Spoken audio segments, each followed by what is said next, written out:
Is it counting down?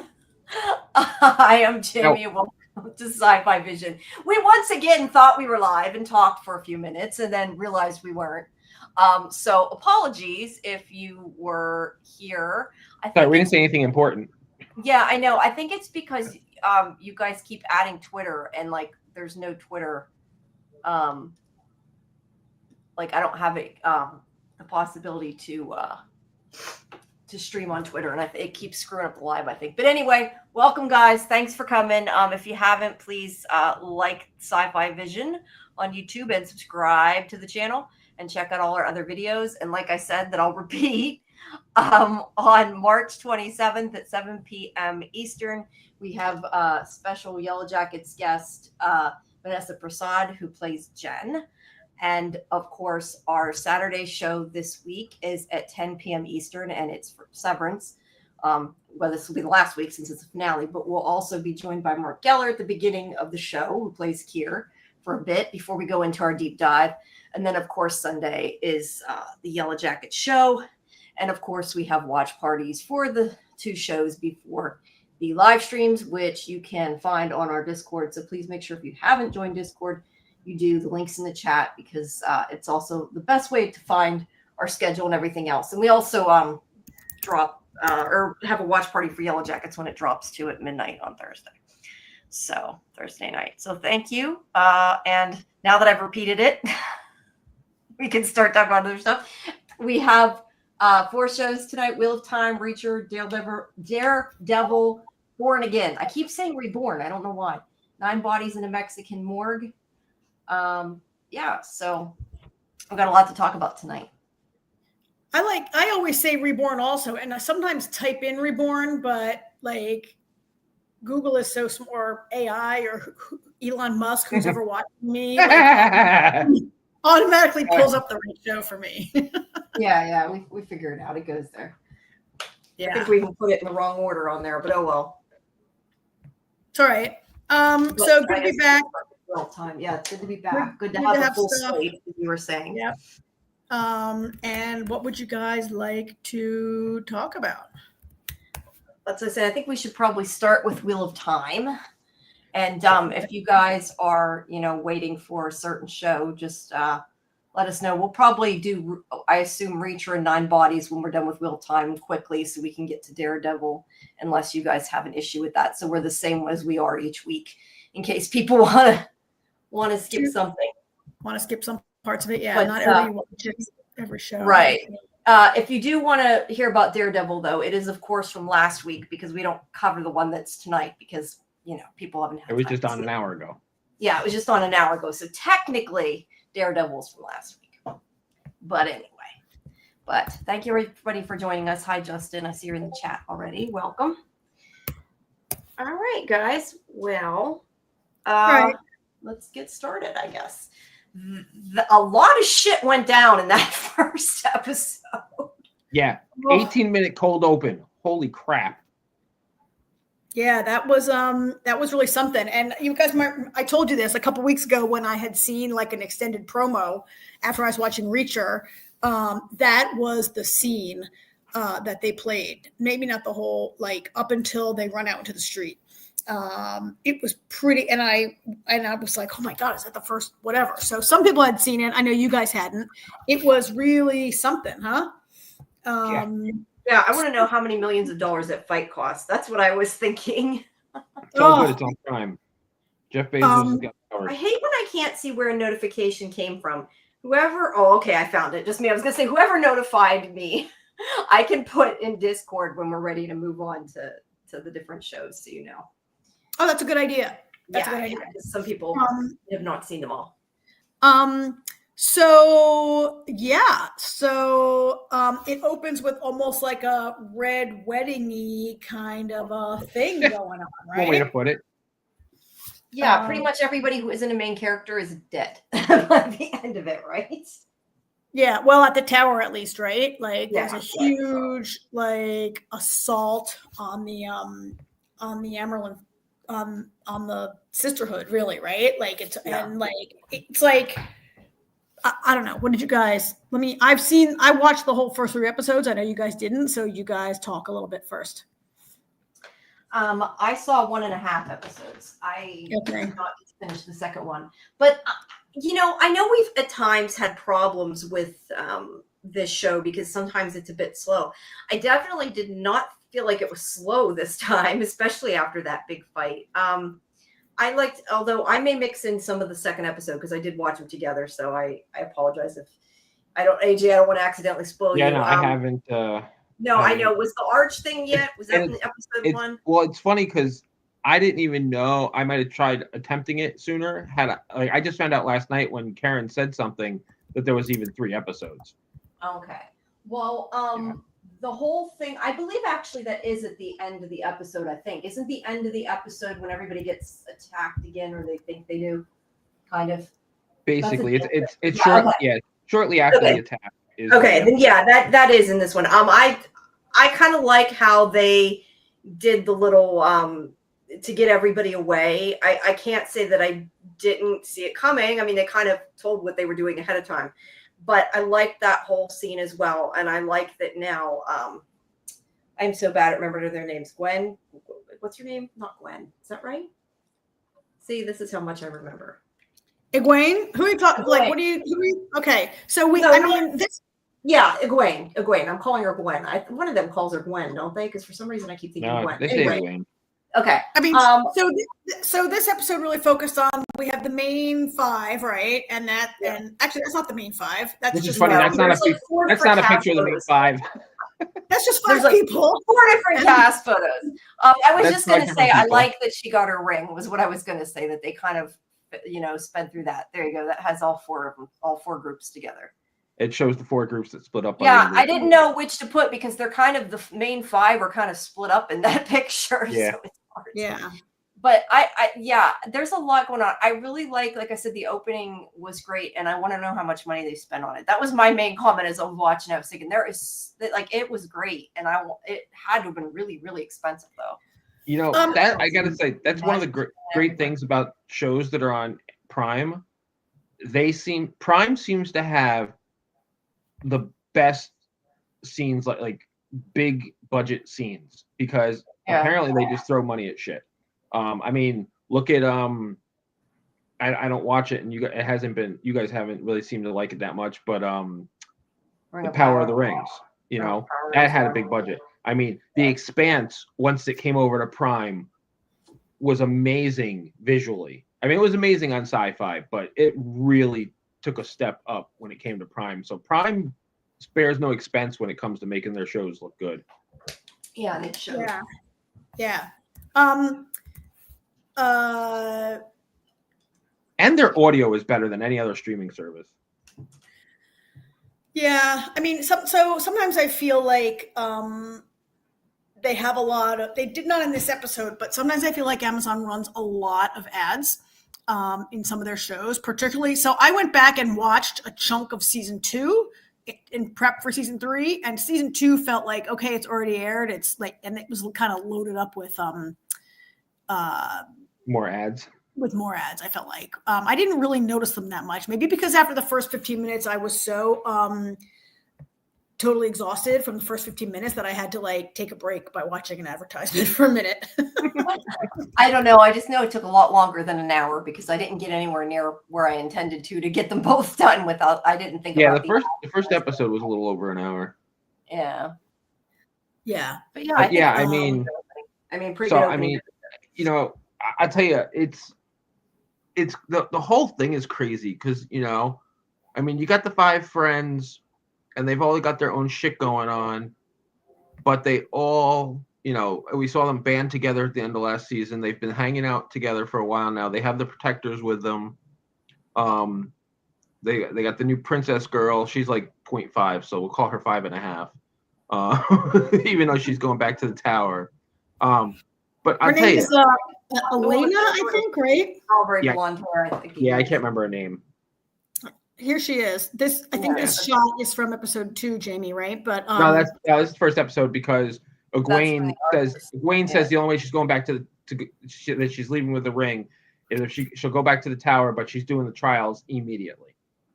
Yeah. Okay. And then we don't see what happens. And we don't see what happens at the trials, which I have a theory. I think that she turns on them, and I think she joins Rand. And I think that's what scares her, because no matter what, she's always got his back, even if he goes crazy. Yeah. I think that's why they show us. I love, though, that she never intended to stay. Well, yeah, no, that was I had that figured out from the start. Yeah. It's Elaine. Elaine Tricon is the princess of Andor. Okay. Or they call her the daughter heir. They call her, right? They don't call her the princess. They call her the daughter heir of Andor. Yeah. Yeah. She's got a bigger part this season. Yeah. So did anybody feel like, I'm not saying I felt like this, I'm just asking, and I'm not watching the chat. Jamie, maybe you can keep an eye on the chat. Did anybody feel like that was just like a lot? Did anybody feel like it was too much? No. This show sometimes is hard to follow if you're not paying a lot of attention.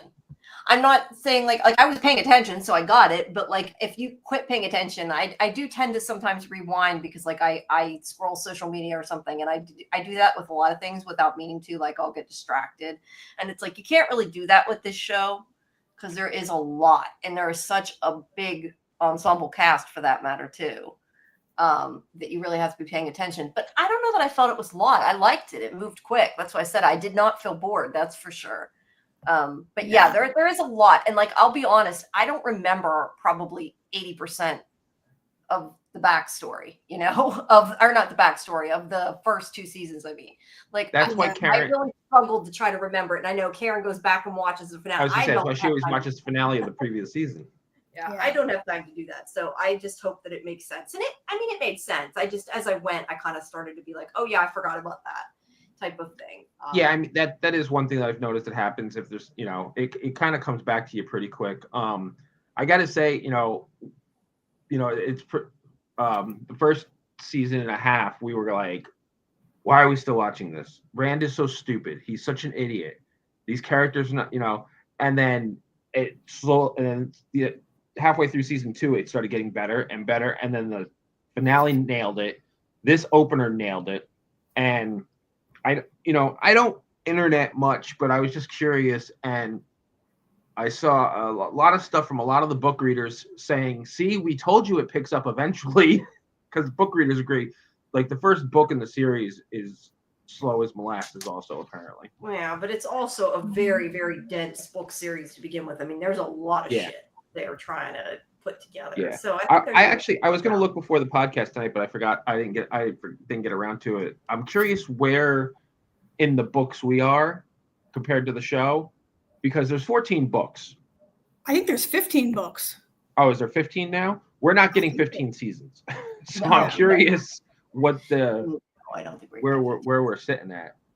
I think there's 15. Yeah, I think you're right. I think there was 14 written by the original author, and then he passed away, and I think somebody finished the last book for him. Yeah.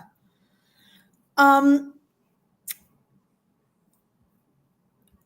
the way, I apologize. Anybody who's paying attention, when I resized this image, I accidentally flipped it. Suan was actually like facing right and reaching left. And so I just want to put it out there so everybody in the chat doesn't get on Karen's horrible editing. I did it. Well, at least you got extra pictures. I put some up. You added some. So there we go. I added a few extras after I put my dad to bed. Well, to be fair, I put them up before I remembered what anything was about to know who was important. And then so I didn't know what was what episode because I hadn't watched it yet when I put them up. So it's okay. We just do this to not put our own faces on screen, right? So because nobody wants to watch 3 people talk for 2 straight hours. Maybe they do. I mean, but probably those little boxes get annoying after a while. The little vibrating. So I did like how this episode I love how this key art as Jamie pointed out, has the 4 key groups that like broke off together, right?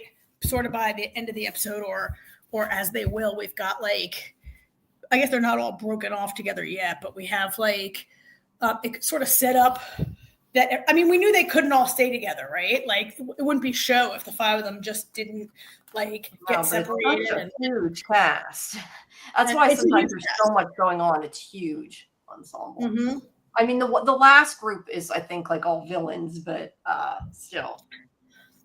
Yeah. Well, I'll tell you, if it keeps going the way it's going with Maureen, there's going to be a 5th group, and it's just going to be her by herself. Because they're going to find out that she's playing, that she's manipulating everything eventually. Yeah. But she always has been, right? However, I feel like that first episode, that was extreme. What they did to them. You mean like, because she like by the way, I love Lanfear's new like haircut, and I love the way the Forsaken all like, I love like they have like, they're all wearing trousers and lapels and sort of like what we would consider like more modern, less Lord of the Ringsy kind of clothes, right? Like, I just love sort of the costumes and the way they're like blending everyone. All the costumes on the show are great, to be honest. So it's not but yeah, I think what she did was a bit extreme, and I thought Morgaine was gonna, obviously get them to stay away, but I didn't know she was gonna let her do what she did. But obviously, as soon as stuff starts happening, you know that it's part of their plan. But I will say, whenever the second Rand was like, when there was like 2 Rands and 3 Rand, they're like, what the fuck is going on? That was a little bizarre. I liked it, but that was funny to me, because I was like trying to figure out what was going on when all these Rands were popping up. But I mean, so Jamie, you said like it surprised you that Moiraine let Lanfear do that. And I thought she could do something herself that wasn't harmful, at least. Like, I knew she was going to do something to get them apart, but I didn't think it would be let her terrorize them. But they planned it together, right? Except Lanfear went a little bit farther than maybe Moiraine wanted to. But like, you made a deal with a Forsaken. Right. Like, what did you think was going to happen, right? Yeah, and then what happened to Nynaeve wasn't her. I mean, that was the other Forsaken. So, but yeah, she's like, wait, they can be healed. That was her answer. And Matt was like in a trance, and he was no help at all. So I tell you, I really liked Matt this episode. I love it when I loved it in the beginning when they're like, "Do you want to play Maiden's Kiss?" He's like, "Oh yeah, definitely." Yeah. You see him later. He's got 4 cuts on his neck. I was like, "Well, I guess the 5th kiss. I guess the 5th kiss made them back off." Yeah.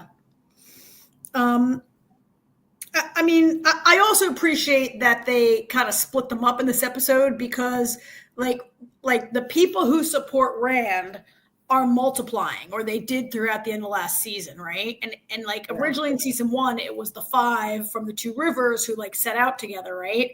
But now, then they hooked up with Moiraine. But now there's like Loyal, the guy who's like the Ogier, the builder. Elaine, the princess, is with them. They have the 3 Aiel ladies, who are named Avienda, Bane, and Chiad, the ones who dress like Rey from Star Wars, right? And then there's like any number of Aes Sedai who are supporting Rand and Lanfear. So like, but to be fair, most of the Aes Sedai are dead up to the end of this. No, but there's there's still like at least I could probably power were all gone. That was the ones that died. That was like the main council. Yeah, the council. Yeah, it was only like at the beginning of it. At the beginning of that, when they won't let Leandra in, she says like, the Red Aja are like, we have a right to come in, and who's the woman who is the number 2 Aes Sedai? Her name is like Leandra, I think. Leandra is the one that's is a shadow friend. Oh yeah. All right. The blue Aja, who is like Suan's like right hand woman, who's like the secretary general of the. She's the like one that has the two the one that had orders or whatever. Doesn't she say we only need 11 for a council meeting, and like you guys can't come in? We're only having 11 in here. Yeah, too bad she didn't. She did that because they might have done a little better because those Red Aja actually helped save them in the end. So it's a huge battle, but really the number who are killed are probably a dozen or less, right? Like they show at the end of that scene how they're picking them up. Like 5 of them throw their bodies over the Amerlin to protect her, and they all live, right? None of them get killed. Right. We see the ones who got killed really were like red shirt. Yeah. Aes Sedai, right? Like none of the name. I could probably, if I had a list, I could name like 5 of them right now, probably who support Rand, and 5 of them who support Leandra. I feel like they were like red shirty ones who got killed. So Jamie, I would say a bunch got killed, but I don't think they're really like that weakened. I think they probably lost 10% or less of their membership, right? Like most of them don't live at the tower. The tower is where the novices are trained. I've seen the tower as like the Vatican, and like there's people working at the Vatican, but there's priests and nuns all over the world also who are not at the Vatican, right? And by the way, I think the one you were talking about, you said Leanne. I thought you said Leandrin. Yeah, Leanne is the one that's one of her right hand, like you said. One her of right Siobhan's. hand. Sorry, I corrected you. I thought you said Leandrin. I don't think there's a photo of her anywhere. I don't think she's in this. Or maybe she is in this picture, one of those very small people in the back that you can see. I thought she was in one of them, but maybe not. She was from that. Was she from? Was it Van Helsing? I don't know. She was from something we watched. I feel like it was maybe Van Helsing. I mean, anyway. So, I mean, I can tell you something that. Yep. I mean, so it ends. The way it ends is when Rand is like, so they're like, Rand, you have to go to, I think it's called Tyr. Tyr is where they want to go. Yeah, supposed to go to Tyr, and he's like, no, we're going to some kind of. Yeah, it's like that kind of backfired. Their whole plan backfired, but he's going to get an army. I mean, maybe that's not a bad idea. He's going to the Aiel wasteland with the Aiel women to like recruit their people to be his army, right? And so they want him to go to Teal to get this sword that's called Karakarn, which sounds to me, it's like the sword and the stone, right? They say like, but it's like the sword. It's not a sword or something like that. But yeah, kind of. No, it's a sword, but no, but they say something like the sword that's not a sword. I forget exactly what they said, but yeah.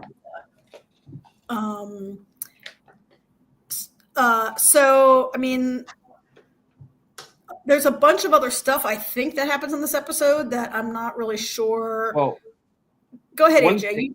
One thing is, so Karen, since the show started and mentioned in text earlier today that Rand is an idiot, or actually a dope. Maybe he called him a dope.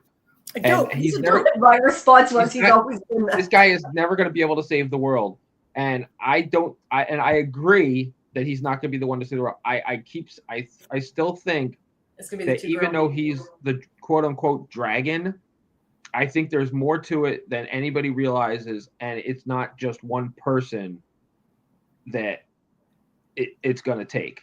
And I think Egwene is the key to everything. I just feel like she is the most powerful of all of them, and I really think she's going to be the deciding factor in the end.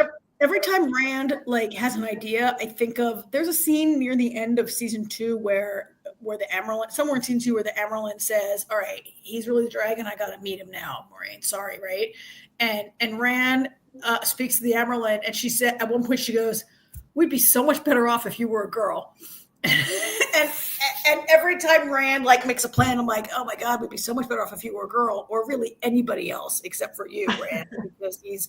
I mean, Lanfear is not, and Moraine are not wrong when they talk about how Rand's devotion to his friends is going to get everybody killed, and he makes every decision like for the good of those poor people. There's another point, I'm not sure it's in this episode or in season 2, where someone says to him, I think it's Lon says to him, he's like, "Oh, my friends, I have to save my friends." And Lon's like, "Stop being so selfish. You have to save the world, not just your friends. You have to save like everybody." Yeah, but you know what? What did Lon do in this episode? He runs and he saves Egwene, who he saves Nynaeve after she falls under. Yeah, right. Twice. He's one to talk. Sorry, go ahead. He saves her twice. First, when they bust into the Amerlin's like throne room or whatever, right? And people are lying around dying everywhere or injured, and And he somehow just picked her up. he sees Nynaeve under a rock in the background of the scene and grabs her, right? And then he saves her again when she's getting stabbed by the gray man. And clearly he was supposed to wait and let it play out, right? Like, Morgaine was not happy about that. Just giving him the evil eye, like, what are you doing? So I'm a little confused about the relationship here, because so the link between Moiraine and Lon is reestablished, and the link of the Aes Sedai and the Warder is always portrayed as like unbelievably, unbreakably close. I guess not always sexual. I thought it was. It doesn't have to be sexual. Just because we've seen a lot of them be sexual. She's a lesbian, remember? She was hiding it. Just because she could be bisexual, but she's hiding that she was involved with the Amerlin, which I think there are good reasons to hide that, not just because it's. I really don't see this show as having any prohibition on. No, I don't think that's why she hid it. I think it's because she's the Amerlin that she hid it. Yes, and I don't think that because we saw her involved with one woman means that she's gay, right? No, I said she could be bisexual, but I don't think she's like attracted to Lan. At least she doesn't seem to be. He's been in love with Nynaeve for a while. I just don't get how you can like have those two commitments, like how he can be in Nynaeve and be like, is he going to be committed to her when he has like an overriding commitment to his Aes Sedai? Like, definitely, I just don't see how it can work. Yeah, that's a good question. Am I the only person who like wonders about this? Like, how can he be? No, I've thought of that before. Like, he can't. How does he has to put her first, right? I mean, that's how he's. I see it like this. Yeah. I feel like the tides are changing, and things are not like. Think of that as the old ways. Like the new ways are coming. Didn't she also tell him he could leave? Like she. But he refused. Contract. I know, but I thought maybe like they weren't. But I think they're still bonded the same. Now, let me ask you a question, because there's one thing I'm trying to remember, and I don't know if I'm misremembering it, but Lanfear, I cannot remember these people's names, and I can't find them fast enough on our database. Lanfear, that woman, yes. Lanfear, she was the one that Rand was with and didn't know it was her, right? Yes. But I thought that by the end of the season, he knew it was her, because he was talking about her like she was a good person. So why was he telling the two go? I'm so they didn't know. They didn't know about it. Right, but I mean, he was talking about her like his, the woman he slept with was like a good person. I thought he knew that it was her. Yeah, Jamie, I think this is a very complicated thing where, remember, he's basically a little boy. Egwene was his first girlfriend. I don't know if they ever had that I don't know about, but he was kind of bragging to Perrin and Matt about sleeping with this woman. I don't think he was bragging. I think they really dragged it out of him. Yeah, it wasn't a brag. Fair, but he seemed happy to finally. To be fair, it's Rand. So you get. Yeah. He says to Selene in season 2 when they go away to the cabin together right before the reveal comes out. He says, "You're the first woman who's ever seen me as a man." He's very, I think, confused still and conflicted about his big boy relationship with a grown older woman who taught him quite a few things in the bedroom and out. The thing is, he was tricked by her, but it doesn't change. It doesn't mean his feelings for her weren't real. So it's gonna, Well, the way he talked about her to me didn't right. sound But he said Selene, not Lanfear, who she turned out to be. You know what I mean? Remember, her name was. She said her name was Selene, and so he could play both sides of it and be like, "Yeah, I was in love with this woman, Selene. She was wonderful." I guess this chick Lanfear that I met shortly after, she sucks. Well, also remember, I think there's a thing going on here. Like, they're fated to be together. They've been in love for 1,000 lifetimes. Like, in every lifetime, they fall in love, right? And Lanfear and the dragon. It's fate. And I don't think, especially Lanfear, especially is still in love with him, right? I think Rand has complex feelings about his dream girl next door who he's supposed to be with, right? His little next door childhood high school sweetheart, basically. And like the woman who made him a man, right? I think he's really and what is going to happen when Egwene finds out that he was sleeping with a Forsaken? The enemy. Yeah. Sleeping with the enemy, right? Like that. I feel like that. I don't think she's going to be like trying to explain it. Like I just tried to make an excuse for him for like the last 5 straight minutes, right? Yeah. And I don't think Egwene is going to see it that way. No, I guess my whole point is I felt like that scene where he was kind of like, you're right. He wasn't exactly bragging, but he was kind of like, oh yeah, like I was with somebody else, since then, and not like saying, yeah, but she turned out to be the Forsaken. Like he didn't add that part. Of course he's gonna leave out that part. He's like, yeah, well, that's why I would think he just wouldn't have mentioned it, but yeah. No, but I haven't really loved the relationship between Egwene and him from the beginning. I don't really see the chemistry there as much. And I'm not saying I necessarily do with Lanfear. I'm just saying, like, at least this season, especially, like, I don't really see from his end. I do from her. Like, I can see that she's still in love with him, but I don't know. I don't remember seeing it the other way around. I definitely don't in this season. Maybe I did then, but I don't remember. So AJ, you think you really see it? Oh, absolutely. He is, especially in season 1, you can really, really see it because it's like, it's almost like she's doing him a favor by being in love with him. like you know how they always say in relationships, make sure the other person's a little more in love with you than you are with them. He is totally more in love with her than she is with him. I think they're a little bit like they're from a small town where there weren't that many dating options. And I feel like they're like this couple that meets in the 6th grade and they date all through high school. They like each other and they date and whatever. And then like you go to college or out into the world and like you start to become a person and come into your own. And like she's becoming into her own. Yeah, and she's way more powerful and way cooler than him. And I'm not convinced that she's not the dragon. Even though he's the dragon, but I feel like if there were 14 more books, couldn't there be some twists and turns here? But that's exactly what I've been saying. I feel like she's the ultimate savior. I don't think it's Rand. I think it's almost like Rand is the false he's the ultimate decoy.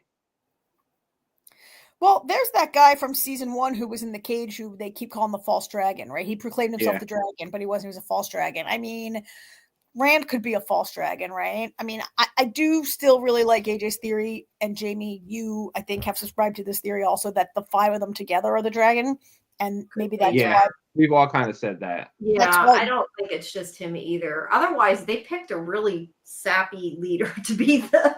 Well, it's not that he was picked. It's the Dragon Reborn. Like, no, I mean like the writer. Like I don't like him as being like the savior. They didn't. I don't love his character, and I think that's part of why I'm like. Well, that's. No, I think that that's. But I think you're supposed to like his character. I mean, he's like one of the main ones, but he sometimes, like we said earlier, he can be sappy.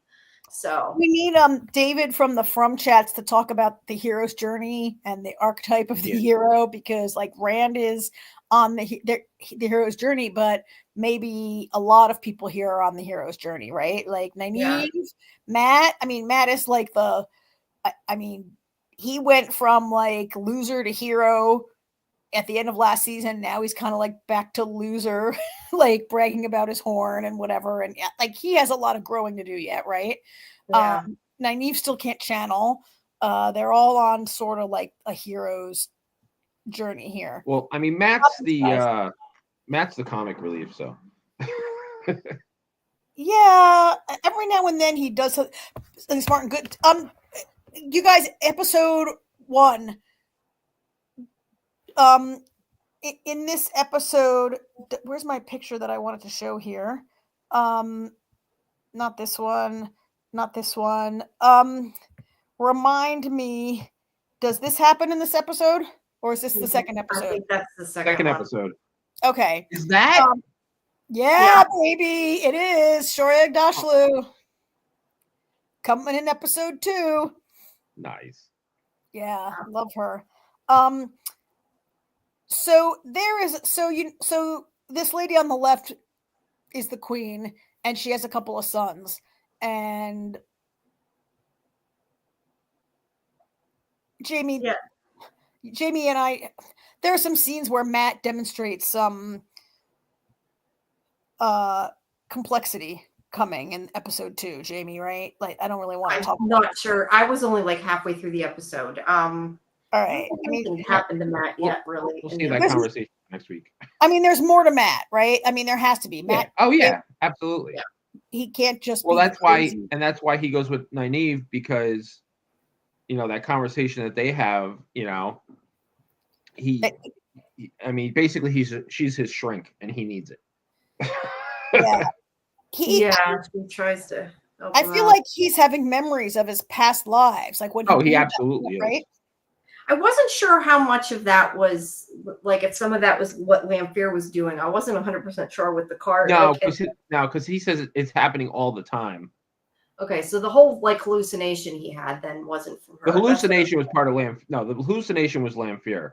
But before that started, when he was when they were talking, that was legit. Oh, right. Yeah. No, but I mean, the thing with the cards, when he wasn't that was Lamphere. He was listening, that was her. Okay. Because that's what caused like her not to be able to have help when the other, when the gray, whatever it was, the gray guy, I forget what they called him, when he attacked her. Gray man. Yeah. Gray man. The gray guy. The gray man. When he attacked her, that Matt was just kind of standing there, absolutely no help, because he was hallucinating. Hypnotized, basically. Hypnotized, yeah. Yeah, I think so. I mean, in terms of Matt, it's not. I'm wondering if, you know how he can speak like the ancient tongue, whatever they call it, the old tongue, the old language, and he has these memories. And I guess it's not clear to me if these are his memories of his past lives, or somehow the memories of all the heroes have gotten into him, or something. I'm not really sure what he's trying to process. Or Jamie trying to reintegrate like they do on Severance. Yeah. Yeah. I don't think they're all his, but yeah, they could be past lives, I guess. I hadn't thought about it like that. Yeah. I'm a little surprised to see. So on the left is Min, Matt's friend, who can see the future a little bit. And like, I was a little surprised to see that she's going to be a full character. The way her story ended in season 2, she could have just been like passing through and gone, right? But she's on the team now. I do like her. So she's back in. On the right of this picture is Elaine, Princess Elaine. I liked seeing her as a little more of a person. Yeah. In this episode. And not just wearing her little nun's outfit and doing whatever, right? Yeah. And she's becoming a person. So here on the left, this little short one with the black, bad hair, that's Mogadine. How do you say it? I don't know. I gave up trying to remember their names. I'm letting you do it. No. I forget how to pronounce it, but I wasn't really. I was always. Jen says she thinks Min will be killed by the red.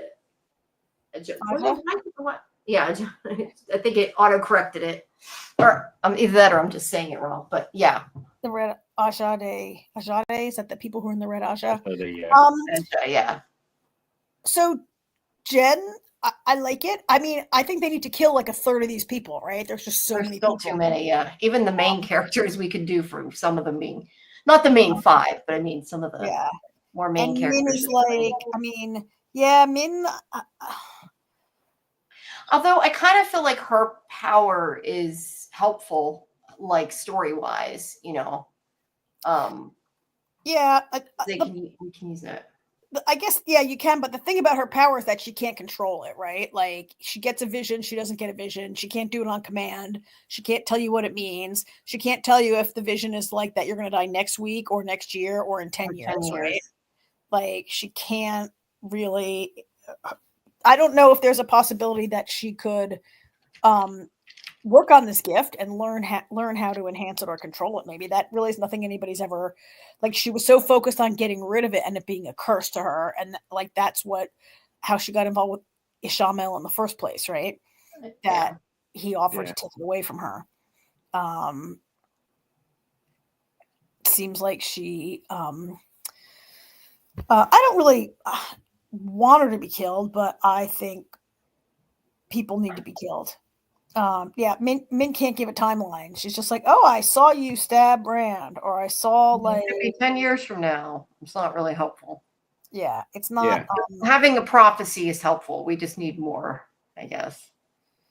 Yeah. But she could be killed by the Red Aja. She could be co-opted by the Red Aja. Like she's the thing about a show like this with all these people, when you have more people in your midst, there's more people that could turn against you, I guess, right? Yeah. We saw that. We saw that in the first 18 minutes. I was going to say, so many people turned against them. Like there was a whole bunch of them that were dark friends. I gotta say, I was really surprised how many people were with Leandra. Yeah, but there was the two that stole the weapons from. I saw that coming. Maureen's friend. I can't. Naomi and Naomi's this little one, and the other one, I forget her name. Yeah. Who got away? I can't remember all these. I need like a family tree of all these. You really do. Yeah. You're doing better. I saw that coming with Naomi, though. I had a feeling. Yeah. She stole all the stuff out of the archives. She's like, Leandra's like, did you get it? She's like, and then whatever I could grab and stick it in my pockets.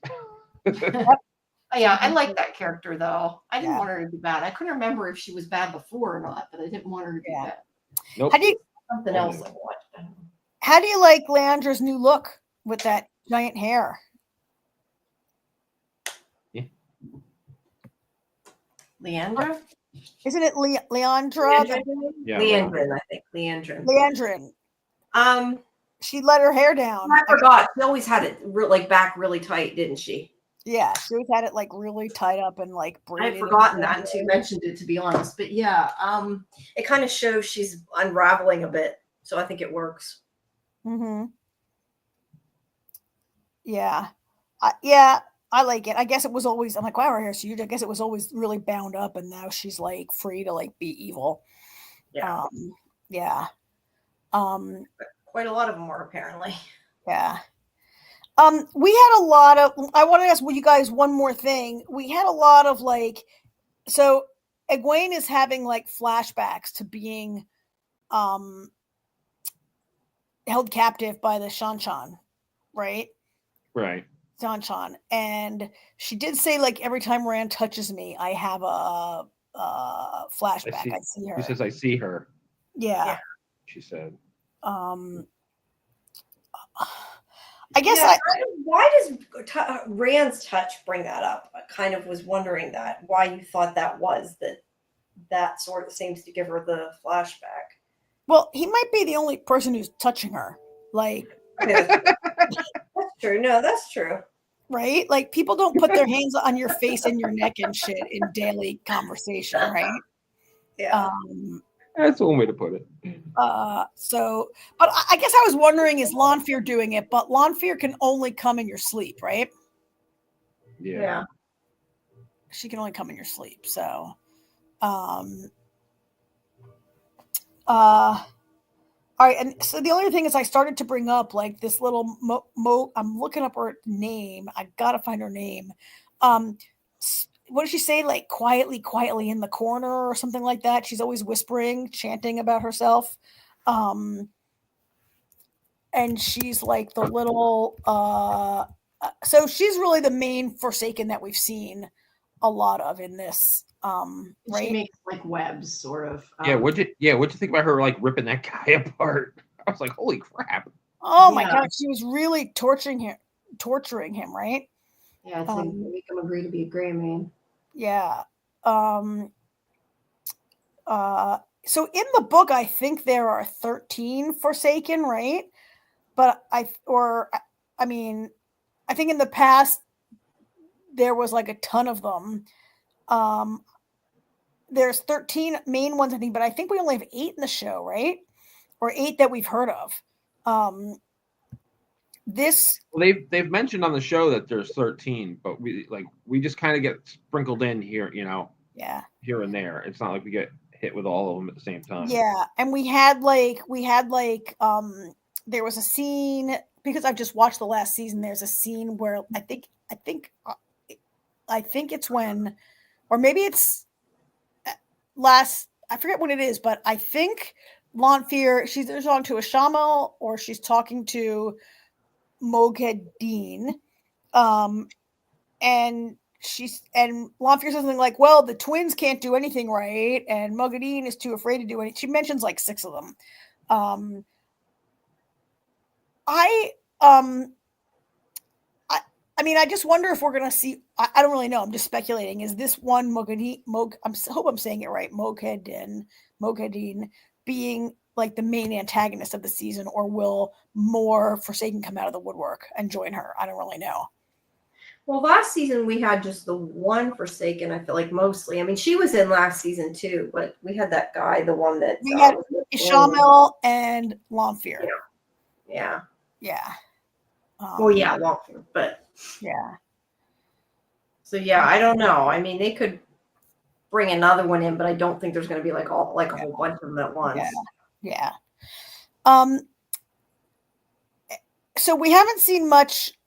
I get this business of Perrin being a wolf is like a super slow boil, right? Like 2 whole seasons are going on that he's like a wolf man, and it hasn't really revealed much, and he hasn't really learned anything, and he hasn't got any powers except for wolves following him. Yeah. I think he can see in the dark or something, can he? I feel like before he could see. Well, I think part of it is he's not really embracing it. It's not something that he's really happy about. No, he's not. Everybody's kind of always you're a weirdo. So, all right. Well, we've been at this for. You guys have any other impressions or things you're looking forward to or excitement about? I think we're good. But maybe you should talk a little bit about the second episode. I've seen half of it, so or we could just wait until we've all seen it completely, and then we talk about the next 3 episodes next week. Well, I can change the description. I already let drop a big spoiler that Shohreh Aghdashloo is joining the cast, which, I mean, maybe it's not a huge spoiler to people who are, I don't know. Also, in the first 2 minutes, so paying attention. It's not really a spoiler. It's an enticement. Yeah, an enticement. Now I can't wait to watch the next episode. The next episode, the title, I forget what the title of it is. It's called, I put it in the title of this show. But we are going to see we're going to get to learn more about Elaine. We're going to see Shohreh Aghdashloo join the cast. I don't really want to get too into it. Because let's all just watch it and talk next week about the next. We'll all try to catch up with the next 3 episodes for next week. How's that? That works. Good to me. Okay. All right. I'm going to move on to Reacher. Okay. Usually do it second, so we might as well keep the same order and do Reacher next. Okay. Let me get to Reacher. This is the episode in which Reacher's cover is blown. Yeah.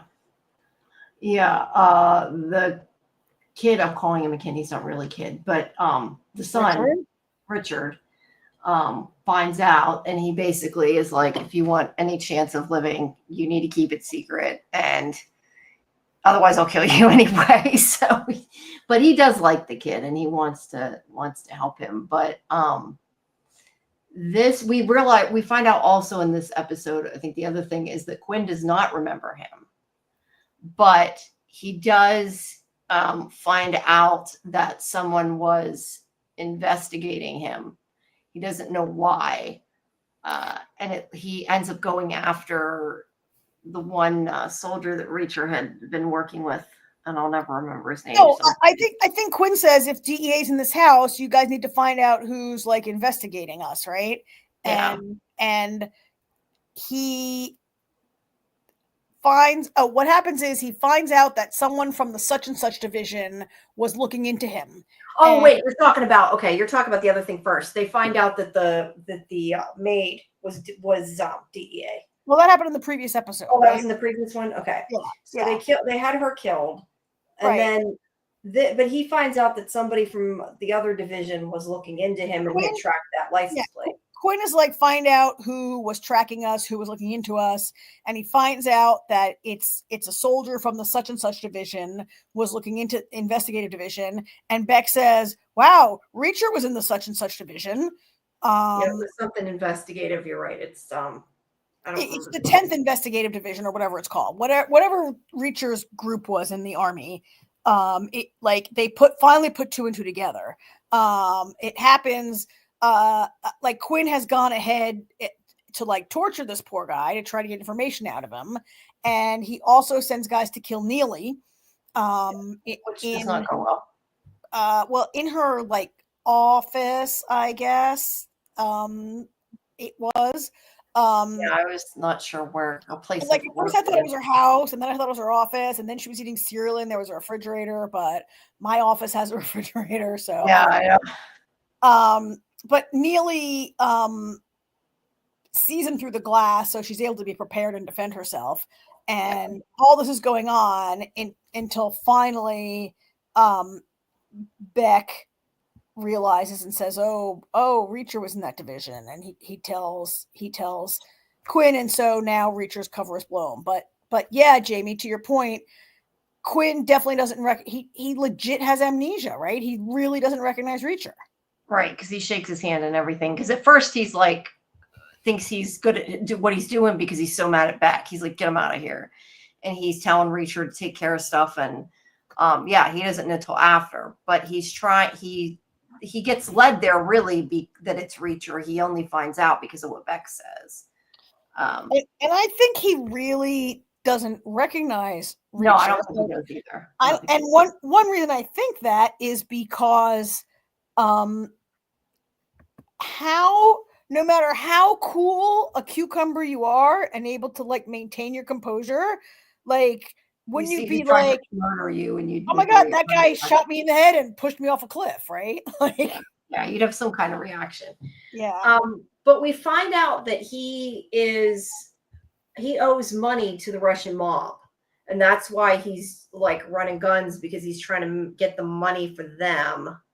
So if when you say you mean deal, Quinn? When you say Quinn owes money. Whatever you want to call him. I get confused sometimes. Yeah, no, sorry. I don't tend to say that. I tend to forget everybody's name. So we know that he's running, having Beck sell guns and that, but they're getting the guns because he owes back the Russian mob. That's part of why he's doing it, because he borrowed money from them to start his, whatever you want to call it, his weapons. I don't know if they don't manufacture them, but whatever it is they do, he borrowed money from the Russian mob is the point. Yeah. So now he owes them. So I remember thinking when I'm watching this, like, if they screw up this deal, they could get him killed and then they don't even have to deal with him. That would be good. And that would work well. So, yeah, that would work. Yeah. And they don't even, because then I'm even thinking back, like, why doesn't he just try to mess up the deal in a way that won't get him killed? But at any rate, Beck is really pissed that, or not Beck, sorry. McCabe is really pissed, Quinn, whichever you want to call him, is pissed that Beck let an agent in, not once, but twice. Yeah, now 2 agents. So he is going to hurt his son again, or at least he threatens to hurt Richard, and he makes him play Russian roulette.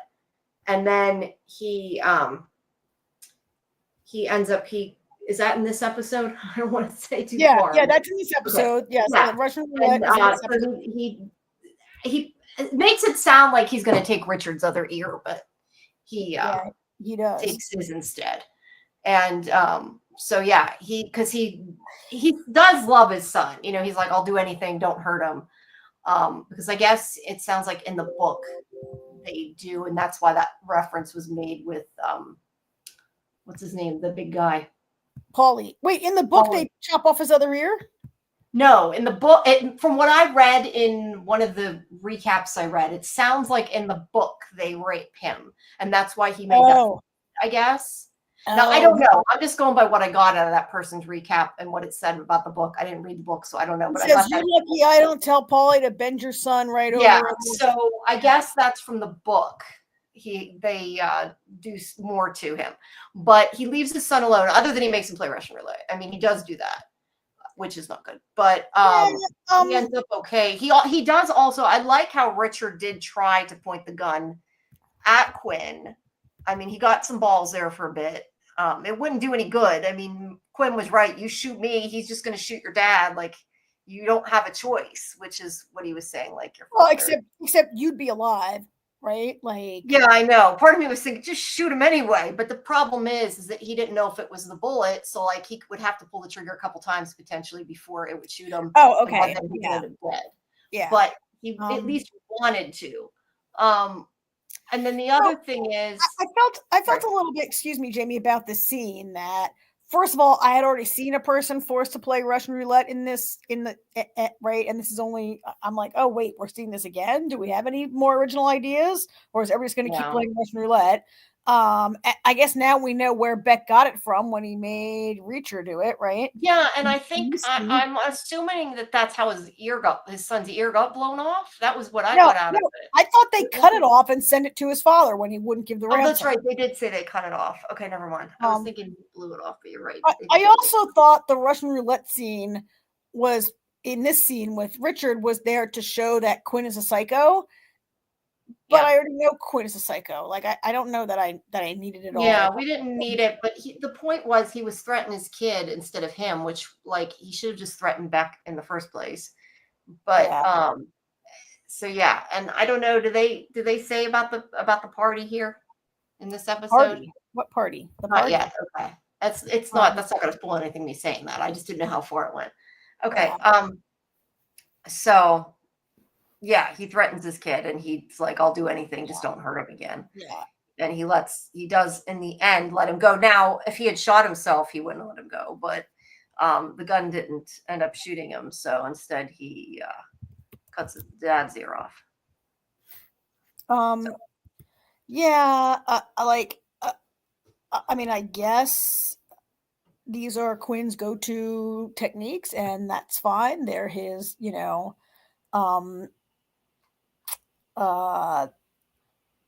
his go-to torture techniques or whatever. But he it's just, I think, shows he's insane and cruel. But I agree with you. I don't know that I needed to necessarily see that. Yeah. I mean, I think the real weakness to me in this season is Duffy and Teresa and her like crazy. Okay, I was gonna say her obsession with saving, not Teresa, is that her name? Yeah. Like, I get it, and it's to her credit that she wants to save her, but she's not at all broken up over getting Elliot killed by the guy they were holding illegally, right? Like, like she's not really bothered visibly holding on to that in the same way she is. It's a weak point to me that Teresa's even still alive. Like, it just kind of doesn't make sense to me. Yeah, I mean, I think just to answer on that though, I think that she cares more about Teresa because she feels responsible for it, where Elliot was kind of, I mean, she feels responsible for Elliot too, but Elliot made a mistake that got him killed. It wasn't I'd say she's responsible for having a very inexperienced agent that she left him alone with an extremely dangerous person. And like, I just think, and supposedly they were friends, and supposedly they were like friends, and she was mentoring him or whatever. And I get it. She can't be spending every scene like lamenting.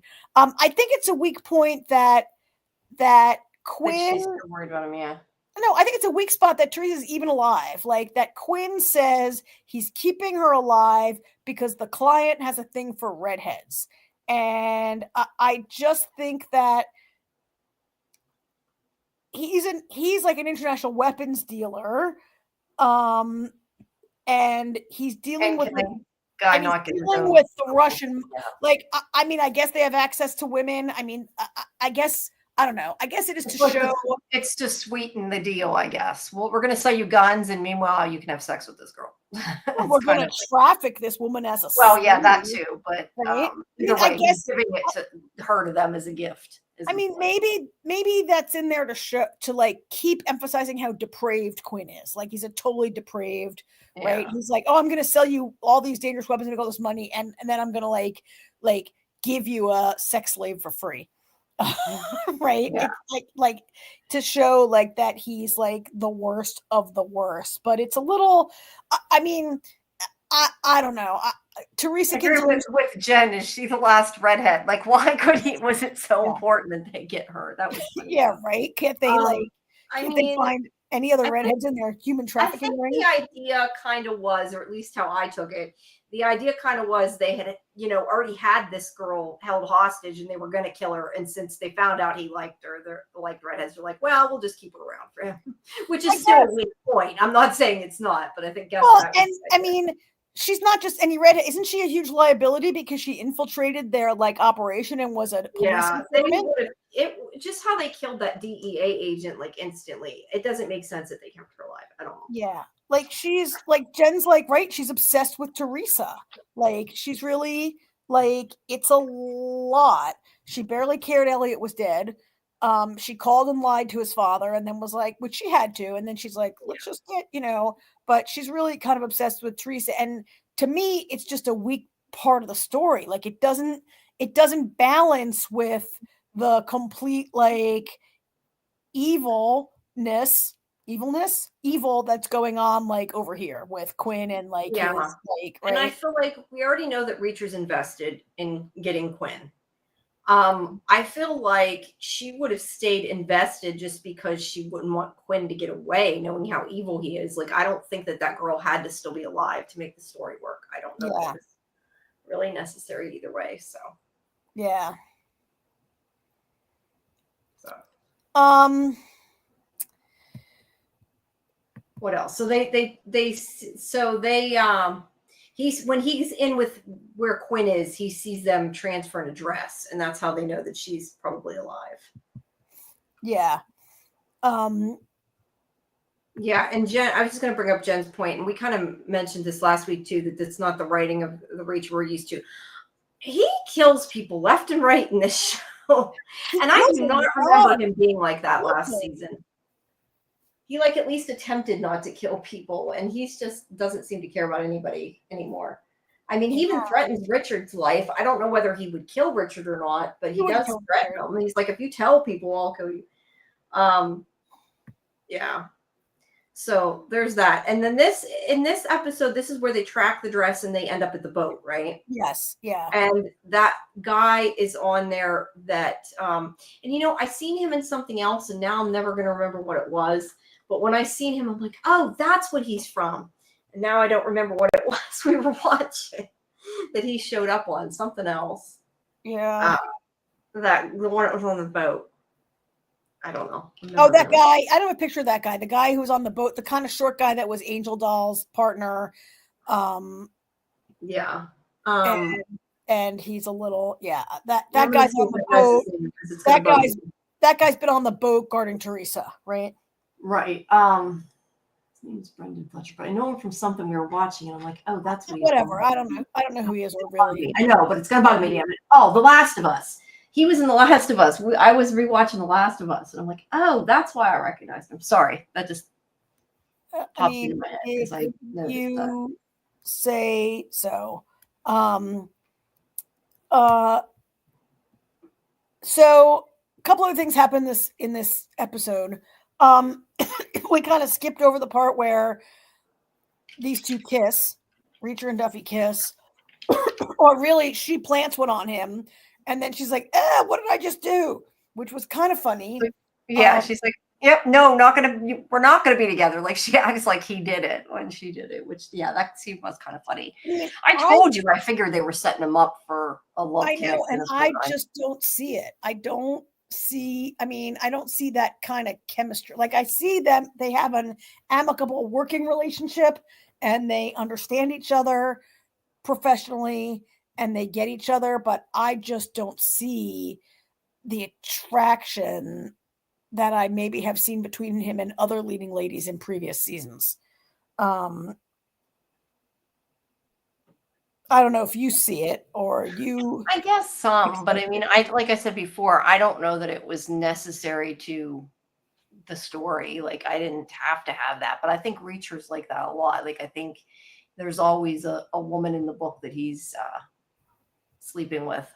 I'm guessing. I mean, I don't know because I haven't read it, but I get that opinion. Like, I think there's always a woman that he loves and leaves type of thing, you know. Because I know I was surprised in the other ones when like they were only in the one season and then that was it, but he moves on. So Yeah, that's the point.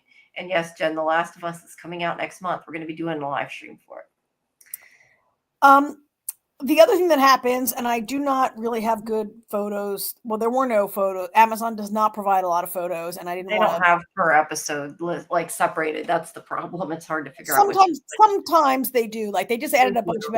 They added a bunch of episodic for Nine Bodies, but they're not really good about it. And I don't want to go around and steal other people's screen caps because that's kind of shitty, right? So after Reacher's cover is blown, he flees the mansion, and there's this big shootout in the woods. Which I still question there are not cameras around that mansion. I know I've said that before, but he sneaks out of that mansion way too easy every time, and it cracks me up. But yeah. Yeah, and it was kind of explained by at one point Reacher tells Duffy like there's all these cameras looking at the gate in the road, but there's like no cameras anyplace else. They're like because they're really bad at their job apparently. But yeah, that was when he goes and he meets Duffy, and that's how Richard finds out that he's who he is because he sees him talking to Duffy, which is fine, but then her partner comes out. No, that's not during this fight scene. That's when I just said we sort of skipped that. We didn't explain. We just said he found out. Because they went into town and Duffy and Villeneuve show up and he recognizes Villeneuve as he's like, isn't that the cop that you like? Isn't that the cop that you killed? Yeah. It's a boneheaded mistake on Villeneuve's part. It is. Yeah, he should have stayed away. Yeah. Sorry, back to the fight. Go ahead. Yeah. So what did you think of this fight in the woods? I had to stop and rewind a couple of times to like understand what's going on. I'm not sure. Is this the fight with Paulie? Or is this no? There's a whole big shootout in the woods with a whole bunch of guys. He kills like all these guys that chase him into the woods. Oh, that the you mean the ATS? See, I'm not sure how far I ended up. I watched the rest of them, so I don't want to say the you suck. I'm allowed to watch it. It's on Amazon. All right, but you're not allowed to talk. I know, but I'm asking you. Tell me specifically what you're talking about because I don't know. The shootout in the woods. With who? I don't know who they are. They're like red shirty guys, I guess. Like Reacher flees from the mansion. You just watched this today, and they chase him in a truck. They shoot him they're shooting at him. He steals the snowplow truck, the truck with the snowplow on the front of it, and he smashes out the gate. He like drives into the woods, but they have shot it up, so he shot it up, so he has to hop out of it. It doesn't work, right? And he's like, they come. Suddenly, these guys have like the scene is a little crazy because now there's some henchmen that are on ATVs that they drive into the woods, which of course beats everybody. And it becomes like so. There's a part where I guess it's an homage to Predator. I hope, and not, where he like Reacher smears his face with mud. Oh, that I do remember that. Yeah, he puts mud all over his face, and he strangles the guy with like the winch from the ATV. Like it's kind of a good scene, but where I was going with this is that I had to stop and rewind a couple times because I guess I just don't feel like these fight scenes are as well edited as some other. I mean, I think they're fun, but yeah, some of them are a little better than others. And this is when he ends up at the laundromat, right? Yes. So then what's his face's father? Yeah. From. What's his face's father? I keep I mean, I didn't really notice that. That's the one that plays. I keep saying Ricky's father. Yeah, definitely a nod to Predator. Father. And so, I mean, I mean that scene was kind of, whatever. It was it's a little bit of that comic relief of Reacher, and it's just an excuse to gratuitously show Alan Ritchson's body, right? because they could have given him a bathrobe to wear, or they could have given him any amount of things, but they only had a tiny towel, so we all got to ogle Alan Richardson in that scene. Yeah, well, it's not necessarily a bad thing. I'm not going to complain. I mean, no, it wasn't a bad view. It was a little gratuitous, though. But, no, it was gratuitous, but it was also that there's always a little bit of like comic relief in this show, which I appreciate that. After if he's going to kill those people, then we get a lighter moment after it to relieve ourselves. I don't mean to relieve ourselves. I mean to relieve the tension. Relieve the tension. I know what you mean. I'm on a roll tonight with my vocabulary. To relieve the tension after all the killing. How's that? Yeah. So anyway, all that happens actually before, I think, the before Richard and that all happened before the Russian roulette scene, I think. But anyway, I'm not sure about. I think somewhere I forgot. I think I actually had a recap I wrote for this. That's gonna help. I mean, all that happened. It happened before they go to the boat. Before they go to the boat to try to find and they leave him there again, letting somebody. Well, I mean, he lets him die, but he also kind of almost kills him. I mean, he puts an axe through his foot and then sets the boat on fire. I'm pretty sure Harley's dead. So he pretty much kills him. And his last words were, "Fuck you, Reacher." He like shouts at him as they I mean, Reacher even tossed more like fuel onto the boat while it was on fire, right? Like Reacher intentionally blows that guy up. He is a bad person. He's been keeping a woman prisoner before they can sell her, give her to the Russian mafia. Like Harley's a bad dude. He deserves to be blown up. I'm not saying Reacher shouldn't have. Reacher's just kind of murderous this season. He is. He's not concerned about what happens to them. And I mean, not that seeing the fight scenes isn't fun, but like I appreciated before that like he tried not to kill people and he used his brain sometimes. And I feel like he's not trying to do that, I guess, would be the best. Yeah. And so that's almost the end, except we have this scene where they have this scene where Duffy and Reacher have to change out of their wetsuits, which I did really think, am I the only person who was like, wetsuits? Where do they get these wetsuits? Do they just keep wetsuits in their car just in case? Like, and there happened to be like an almost Reacher size wetsuit hanging around, but I know. I don't think there's very often like one that would have fit him that just happened to be sitting there, but there's that. I mean, she was definitely checking him out, right? Oh yeah, but and he goes, "Hey, you're sneaking peeks" or something like that. I mean, that was another like little funny scene that was okay, and I mean, I didn't mind it, but again, do we really necessarily need it? I don't know. Probably not. No. And then it ends where he says, "Pack your bags. We are going to Los Angeles, right? We're going to Los Angeles, yeah." Oh, and the other thing is, we also did forget that Neely, she does get away and she kills that guy. I like the whole thing in that, whether it's her kitchen, her office kitchen, whatever, where he's like, "Call an ambulance," and she takes till the end, and she's finally like, "I called the ambulance. They'll be here in 5 minutes. You'll be dead in 4," or something like that. He says, "Call me an ambulance," and she goes, "Fine, you're an ambulance." There was that too. But then she finally calls the ambulance, and she's like, "He'll be here in 5 minutes, and he'll be dead in 4," or something to that effect. I mean, she doesn't really have much to do this season. I think but she's getting her own spin-off, and that's what I was going to say. I believe the reason they're including her is to remind us that she's getting a spin-off that they want us to watch. Right. But she goes to that guy's house in this one, right? No, maybe I'm mixing up. Guy? I don't even know what guy you're talking about. She is almost killed. Okay, that's right. He almost kills her and she gets away. She's almost killed in her place of business, maybe, or her house. I don't know where it was. So anyway, that was the end of it. Okay, sorry. Jen, that's funny. When Jen's referring to the wetsuits, I said that too. Like they must have Dora's book bag in the car, where Dora the Explorer can just reach in that book bag and have almost anything she needs is in there. And Jen, there's a code. Jen had a comment up here. Oh, right above it. Yeah. We were talking about Richard and Duffy. They have a weird vibe, more like siblings. The kiss felt awkward, not like in previous seasons. He's a Rolling Stone. He is a Rolling Stone, right? And he brings his toothbrush and the clothes on his back, right? And last season, that woman, I feel like he was kind of really in love with her, or they'd had a years-long attraction that had not, like, that was more, and then she's killed, right? That was more of a real thing. Yeah.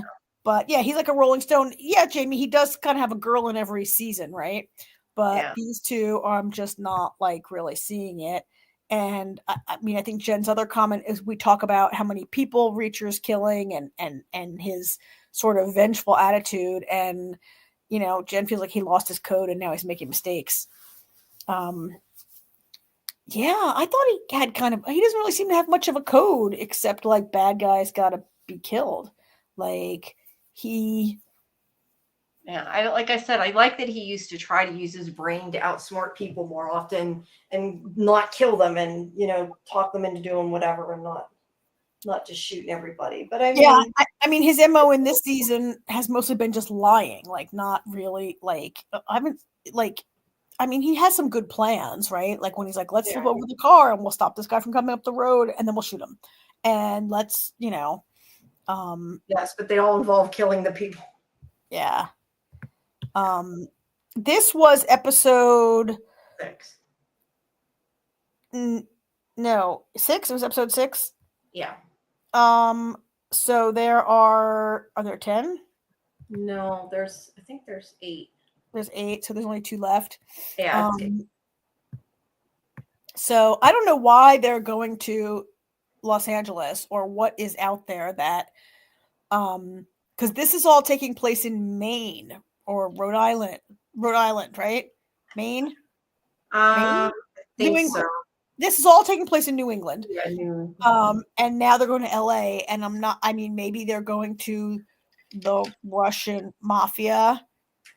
I mean, the Russian mafia feels a little weird to me still, and maybe we shouldn't talk too much longer about this, but Jamie, when we started talking about this in episode 1 of this season, you and I, Jamie, I think we talked about how whatever the mystery is in like episode 1 and 2 of Reacher is not what it's going to be by the end of the season, right? Right. There's usually a lot more going on. And so I don't know. I don't know if I really see Reacher flying all the way to California when the man he wants to kill is in Maine. Yeah. Yeah. Well, we don't know what his plan is yet, but I agree. It's a little strange that he's kind of out of the blue, like, let's go to LA or whatever he says. Yeah. Look, I've enjoyed this season, but I don't think I don't know. It's not didn't catch me as much as the other seasons did. Yeah, it's maybe not as, I guess every season is not going to be, look, I would love every season to be excellent, right? But maybe, I agree, maybe this one isn't grabbing me as much.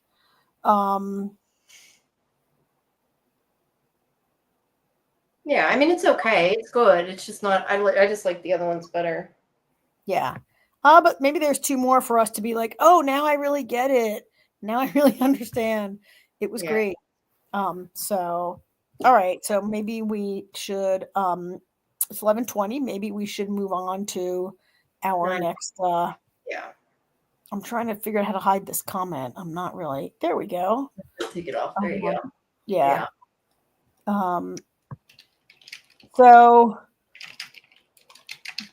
Daredevil or no, let's do 9 bodies because I already typed that we were okay. 9 bodies in Mexican Morgue.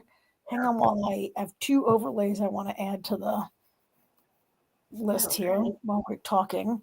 I have 2 more pictures that I just edited while we were talking.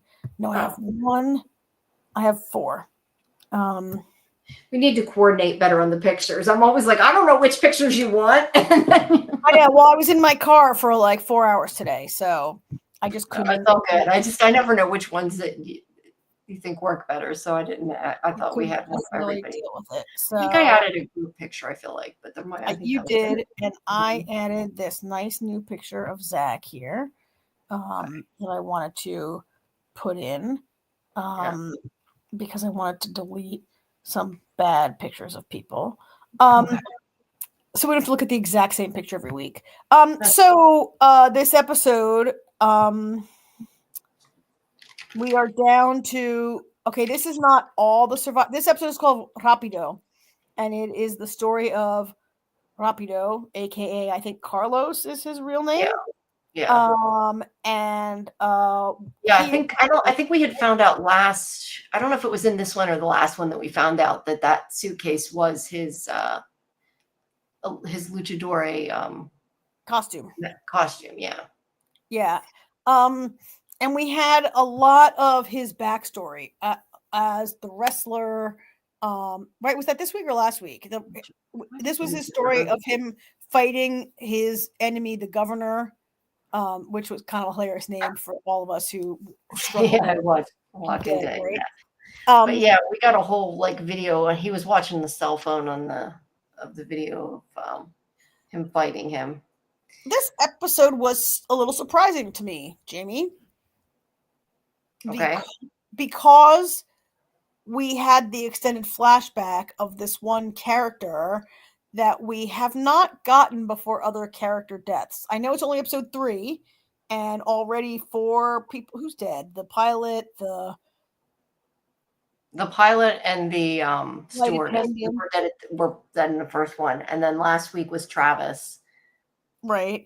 And now Carlos. And so we didn't get like a big flashback of Travis's life, right? And we didn't get like much on that, but now we get this like big flashback. It was kind of, I mean, I know he was telling the story, right?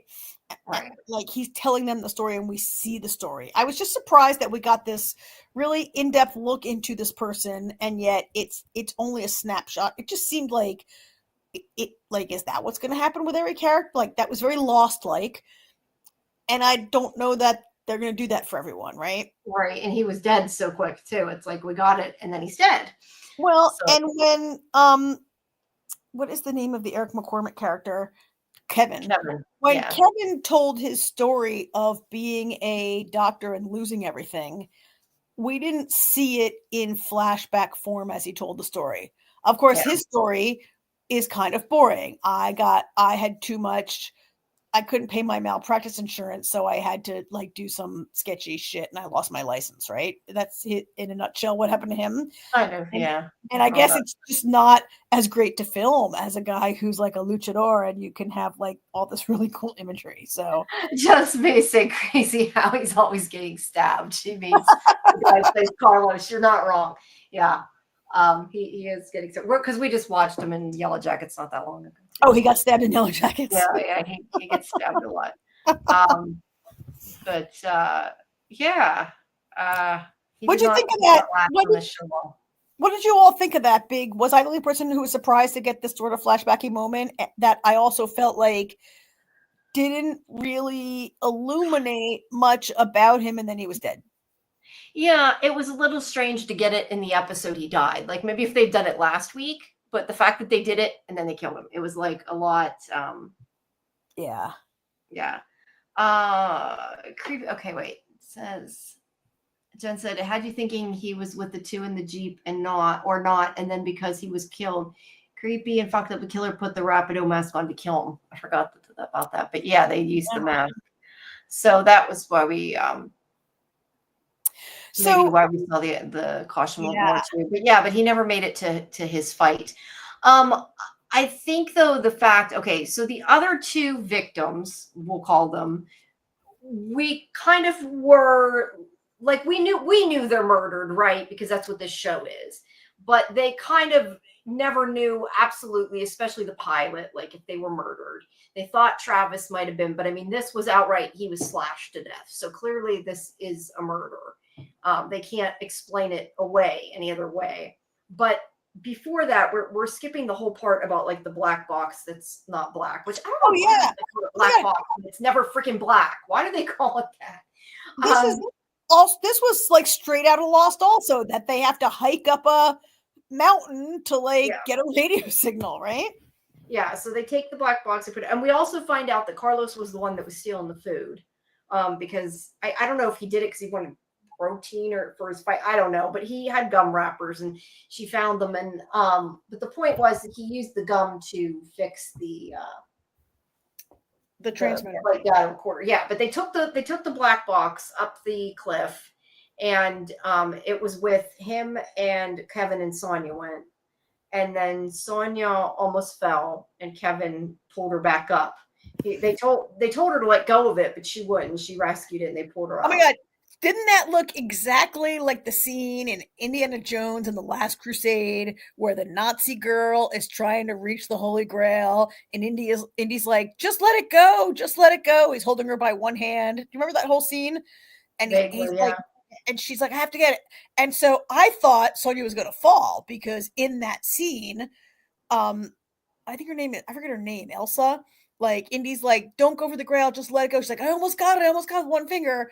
And she dies. Now, of course, she's a Nazi, so she definitely should die. And as far as we know, but watching that scene, I totally was having this like Indiana Jones vibe and convinced that she was going to die. Yeah.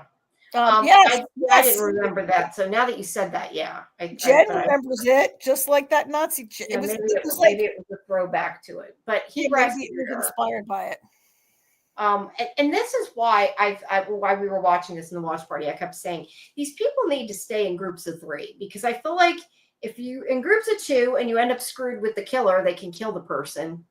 But if you're in groups of 3, like, you can each watch each other's back, because I feel like maybe if it was 2 people, he would have, if he was bad, and I'm not saying he is because I have no clue, but like, say he was the killer, he could have let her fall and like blamed it on whatever. But when there's 3 people, they would know whether he tried or not. So at least they went, the 3 of them together. The other ones didn't stay together, but at least they did. But they put the flight data recorder, whatever you call it, the black box up there. I think they called it something else, ELT, but it's essentially the black box. And he used the gum to. Yeah, it might be something different, actually. The black box. I don't know. I assumed it's the same thing, but maybe the black box records, and this is the thing that transmits. So maybe it's a different part of the thing. Well, either way, it's an ELT. It does say ELT. I'm calling it a black box. Sorry, it wasn't black anyway. But they put it up and they connect it, and we do find out after, even though they don't know it, that it's not connected and isn't intentional. I assume it's intentional that it became unconnected, because I don't think it could come apart that easy. I don't know. What do you think? I mean, I think I don't know how easily it come apart. Like, I don't know. Carlos rigged it up, right? And so if it was attached with gum, I guess it become unconnected. But I think I agree with Jen and with you, Jamie, that it has to be intentional, right? Yeah. It also makes me think there has to be somebody else there, because I don't see how one of them got back up that mountain without somebody else noticing. It does seem pretty far away, because back at camp, Dan and Amy are like, they should be back by now. Or why aren't they back by now? It's been a while, right? Like, and Zach's like, they'll be back. So it wasn't like next door they hiked up this big mountain. I mean, unless whoever was the last person in the line, like, I don't know, or unless Carlos set it up like so that it would not. So it would come out. I don't know. Just me said it was pulled out. Did they say it was pulled out? I thought they just showed it off. Maybe they did. I can't remember. But yeah, I think it seems to be intentional. And to me, yeah, you're right. He could have somehow set it up maybe so it slid off. But I think to me, it seemed more likely that somebody took it out, and it had to be somebody other than the main group. I mean, it also reminds me a little bit of Jen's comment. We already revisited this comment, but it had you thinking it had you thinking Carlos was with the 2. Yeah, So could Carlos have like rigged it to not transmit because he's with the 2 in the Jeep? Yes, but no, because then he gets killed, right? Like, the question is, like, are the 2 in the Jeep related behind these killings? And by the end of the episode, yeah, it's not clear, but we all agree it's intentional. the thing, and I know we still got to go on to Amy's storyline yet, but the thing that kind of annoyed me with this episode that I got to bring up because I thought was so dumb is, okay, so after they're going back up to check it, right? Because nobody came the next day, basically, when they're like, somebody would have come to rescue us by now. Although no one wanted to move from camp. So I just suggested, well, we should move somewhere where they'll see us, and nobody listened. But aside from that, nobody came, so they figured that something happened to it. So they head up the cliff. Her and Kevin go back up, and they see vultures. Now, they're almost up the cliff, or at least they're halfway up the cliff. I don't know. They didn't show exactly how far they are. Did you not think it was pretty stupid that they turned around and went back because they saw the vultures? Like, dude, if you see vultures circling somebody, it's too late. Like, they should have went the rest of the way up the mountain. That was my opinion. I thought, go see the recorder or the transmitter or whatever before you come back down. But I don't know. I mean, maybe that's just in television. It's like that. But it's like you knew that he was dead as soon as you saw the vultures. So, I mean, they had to go see. He agrees. They should have gone all the way up the hill. That's what I'm saying. Like, they had to go see who was dead. And I mean, I do think it's possible that. I still would have checked it first, then went to see. I do think it's possible that the birds could be circling, like waiting for someone to die. I guess. I mean, what bothers me is that they're crows. Like they're in the jungle of Mexico, and they like show vultures circling, but they keep showing crows on this show, and I'm like, I don't think. You're right. They weren't vultures in the end anyway. I assume what they saw from the mountain were, but maybe they weren't supposed to be either. I don't know. I don't think crows live in the jungle, but I mean, I guess I could be wrong, but I don't think crows live in the jungle. That's what bothers me. Jen said that Sonya's sus and that she thinks she pulled out the wire. I don't know though how she could have pulled out the wire without anybody knowing it though. Like. And unless I guess they could have gone up in the middle of the night, but I don't know. I'm just not sure how one of them could have done it and not been caught. Like if they had done, maybe Carlos did it and then he got killed on the way back or something, but that I don't think was the case considering he got killed. So I don't know. Yeah. But at any rate, it's not fixed and they didn't find that out. So yeah, that kind of irritated me. Yeah. So the other storyline we have is that Amy takes a poker from the fire. Well, I mean, not a poker, but you know what I mean, a stick that's hot, whatever you want to call it. Yeah, like a torch, kind of. Yeah. Not a torch, but like a. Yeah, that's what I said. It's not really a poker. I'm calling it a poker. But she takes it out of the fire, and she sees this guy again with a gun, and she goes to stab him, and it ends up being. And I don't know, was the thing about him lying to her first before we go into that? Am I jumping ahead too much? I'm not going. I'm just going by my memory. I think that might have been first. Them? Yeah, let's first talk about his lies. Okay, so she's been talking to Lisa, who is telling her that she doesn't know him and is making her suspicious of him. But well, she doesn't know him. She does. It's becoming clearer and clearer that she really doesn't know him. No, she doesn't. Right? And she married him to like get away from her father. Probably, yeah. Right. But he finds out that Lisa's talking to her about him, and he gets really mad, and he like grabs her and kind of hurts her, and shows that he's clearly very controlling, has anger issues. And at that point, he seems suspicious because of that. But she also finds in his wallet there are business cards for various. I don't know if it was the prosecutor or the other one, but lawyer cards, business cards in his wallet. Yeah. Multiple different companies, firms that he worked for supposedly, or that he pretended he did. I kind of assumed he faked it because he seems like he's a scam artist, and I don't know, but that's what I got out of it probably. Rather than he actually was a lawyer and now he's a limo driver. That doesn't make tons of sense. Yeah. So he won't talk to her about it though. He's like, I'll tell you everything later. I promise. And I'm thinking in normal life, you'd be like, no, you tell me now. But of course she didn't do that. So we don't get to find out. And yes, Jen, Dan is an asshole. I mean, he doesn't treat her right. He grabs her. Like I said, he's kind of violent. He ends up hurting her arm. But so Yeah. we're suspicious of him. But then after, when she's going through the woods, she goes to stab the guy she sees, and it ends up she stabs him accidentally. And when they go down from seeing the birds, that's when they find them, and Kevin takes care of him. And they do at one point say maybe Amy killed Carlos, but I don't know how they would even think that. I mean, I don't know that she could take down a wrestler, right? No, Like, there's no way. There's no way she killed Carlos. There's right, like this person gets on top of him, surprises him, gets on top of him, and stabs him. And I just don't see. And Amy is tiny, right? Yeah, I don't see that happen. And like, look at her next. So Dan is not a big guy. She's next to Dan in this picture, right? And then you can see her like in like these group. See, like she's little, right? And yeah, there's no way. Like we saw multiple shots of Carlos like in the woods at night doing pull-ups and exercising, and there's no way. Yeah. So there's no way. But and he didn't. Jessamine's right. He didn't fight back. I mean, clearly, I think somebody surprised him, but still, I don't think somebody her size could take him down. But anyway, also Jen did say, she thinks he's a scammer and a con man. That's what I said. I think. I think he married her for the money, right? And we also see his tattoos, which I kind of assume are probably prison tattoos, but I don't know. Yeah, I don't know. I don't know. I hadn't really thought about that.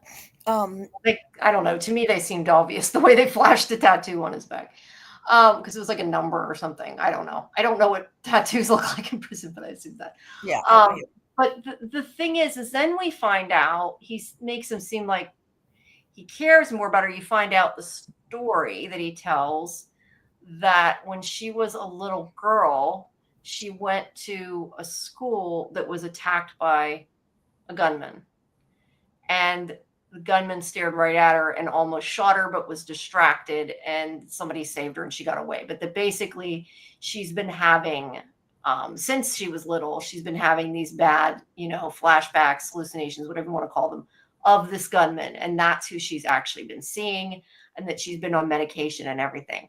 That being said, I still think maybe she's seen somebody in the jungle. I don't know that necessarily negates there being somebody else there, but that's who she's been seeing. And he seems a little more caring about her in that scene. Like he's been taking care of her, whether, how they got together, I don't know, but he seemed like. You don't think that's a lie? I thought that was all a lie. Well, they seem to know. I mean, I think they could just ask her, and they knew what school he was talking about as soon as he said it. Like they knew. So that part of the story, at least about there being a gunman in that school, wasn't made up. Yeah, but I could be like, oh, Jamie went to like whatever. Like Amy wasn't there when he told the story, right? I know. I just would think they would maybe go say something to her, and you would know really quick. But you're right. He could have totally made it up. But it made him look less suspicious to me. Like I got the opinion that he's been taking care of her for a while and that he does care about her. He's still an asshole. He still obviously has a temper. So I'm not saying he's completely off my suspect list, but he seemed a little bit less suspicious after that. Okay, fair enough. I took that differently, and I feel more suspicious of him after. So you think he just totally made it up then? Yeah, I think he totally made it up to. I don't know why he's protecting a woman who stabbed him. Well, that's what makes me more think that he was telling the truth. Like, why would he defend her stabbing him? Why wouldn't he say, she thought she saw somebody? Like, why go through making that whole story up? But I guess if he is a con man, maybe he's good at, coming up with things on the fly. I don't know. I mean, he wants to. I don't know.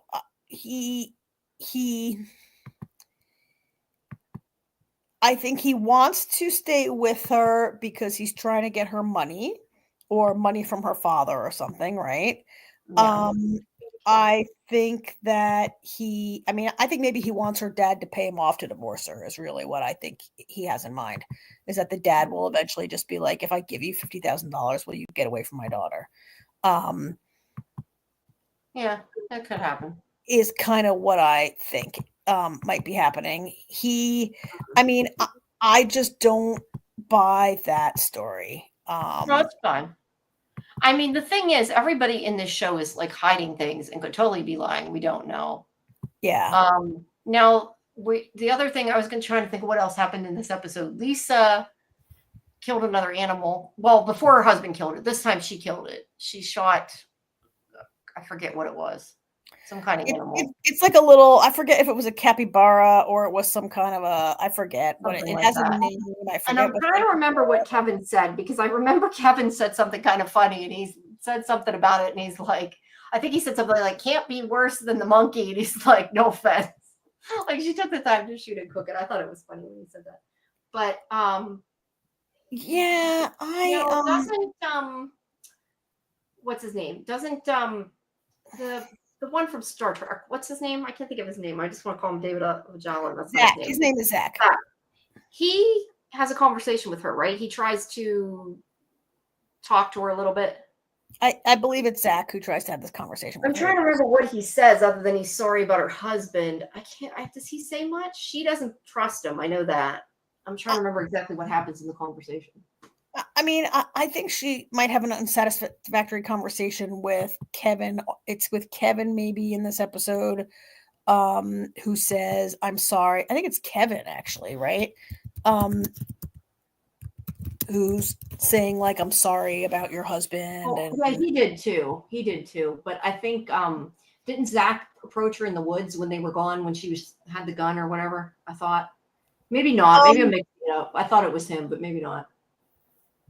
I don't know that anything important happened other than he, said he was sorry and tried to talk to her, and she didn't really talk to him. So I'm not sure that it was really relevant. I mean, actually, what happened in this episode is like, I really object to the characterization of Lisa, Travis and Lisa, and now just Lisa as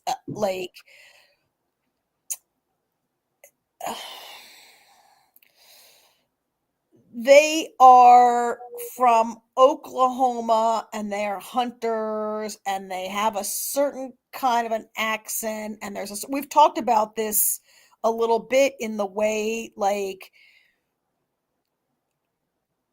the political ideology difference between really Lisa and Travis and maybe and like Zach and Kevin and some other people, and like we objected to them being sort of one note, what maybe some people in Hollywood think the entire Republican voting bloc is like, right? You're right. Kevin, when he apologizes, he says something like that, regardless of I forget what he says, something like regardless of their affiliation, that he felt bad or whatever, and she said like everybody treats us like this or something like that. Right. And like nobody's ever said who they voted for or what party they belong to. Like Kevin has made an assumption about their political affiliation. Well, they said about the MAGA sticker, so you have to kind of assume that. They give a 10% discount if you have a MAGA sticker. Yeah, and Travis had referred to him as a libtard last week, which I was like, do people even really say that, or is that just some stupid tweeting thing that people? I don't know, because I've never heard it, but I have. And there's a line in this week's episode where I guess they're talking about this, and Lisa says, "Oh, you're worried because there's more of us than there are of you," and it's sort of this vaguely menacing kind of thing, and I just really. So I agree with Just Me. I hate when they put in those little comments about politics or certain races being a certain way. Like Jamie, I think you said it best last week. You're like, it's just not necessary. It's just not part of the story. No, I don't think it bothers me as much as it did you. But yeah, I don't think it matters. I don't think they had to add it. The only thing I can think is maybe they were trying to be sort of subversive and saying, well, that doesn't make her a bad person or something, but I don't think it's coming across the way that they intended. I think it's not really working. It's just turning people off. It's turning me off. And I have a very definite political ideology that is not aligned with what they're trying to make Lisa out to be. And that doesn't make, like, I just think it's not, we don't need the culture, like, promoting a stereotype of a certain kind of a person, right? Whether that's about race, whether that's about sexuality, whether it's about who you voted for. I just think it's like unnecessarily shoehorned into this show, and it distracts they could me. have given her a different backstory. Like they could have just made her like a redneck hunter or something. And I'm not saying she is. I'm just saying like they could have done something like that. She did say last week, she said that. You know how those Latinos are, right? Yeah, like that. Yeah. It's just annoying and unnecessary. It contributes nothing. There are so many ways to create tension among strangers who've survived a plane crash without having this very basic and like stereotypical and not real thing that they're putting in here. And maybe somebody who wrote it thought it was funny, or maybe Jamie, you suggested. Well, I don't know. I said maybe they're trying to say that she's being stereotyped and she's not a bad person, and like she's like, oh, you just think that because of that. I don't think Jamie, I don't know that it matters either way. Like, it's not like a bad person. There's nothing about her that's a bad person. Right. And that's why I'm saying maybe they were trying to say, I don't know, that people expected her to be a bad person because they were not a bad person. Like, I don't know if that's what they were after. It's not about like a bad, okay, like I'm just objecting to saying that because like, okay, yes, I'm not explaining what I'm saying the right way. I'm saying that maybe they were setting her up to be an unlikable character, and they're trying to say that she can be likable even though she voted for him or whatever. But my point is, it doesn't matter, and it didn't need to be put in there. It didn't add it. It wasn't it wasn't important. But I'm just saying maybe that was their point, was to say, hey, she can be likable. But I think you are letting. She's not likable. She's very abrasive to all the other characters. She called them all murderers immediately. She's not endearing herself to anyone, and that's okay. But I think Jamie, like, I appreciate you trying to maybe let them off the hook, but Just Me's got it. It's cheap writing. It's just not. It is. I just was wondering if that's what their intention was. But my point is, whether that was their intention or not, it's not coming across that way. It's a waste of time on a show that has given us nothing in terms of what is actually going on here.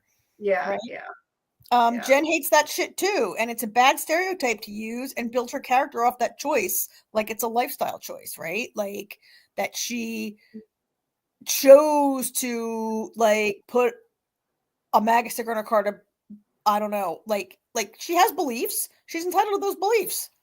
Yeah. This character, we think, and like if she, and she's like, look, if I wasn't a hunter, you guys would be starving right now. And and that part, I think, works. That's why I said they could have just had her be like a hardened hunter, redneck, whatever would have worked. A hunter, they made her a hunter and a redneck and a Republican and a MAGA. Yeah, they didn't need to add all the other ants. It's a very kind of. It's cheap writing. It's not good characterization. They could be doing so much more with this woman who's just lost her husband and is devastated and is also the only person who can feed them, and was also the first person to realize that like there's all is not right in this jungle. Yeah. And she's gotten no credit at all for being the first person to be like, somebody is trying, like, now, as you pointed out, that Carlos is definitely murdered, and it's not an accident. It's not from the plane crash. He was stabbed to death. It's not, food poisoning. And it was with Travis's knife. That was the other thing we didn't mention. Yeah, and Lisa called it, and like, no one's like, oh my God, Lisa, you were right. I'm sorry I called you crazy. Like,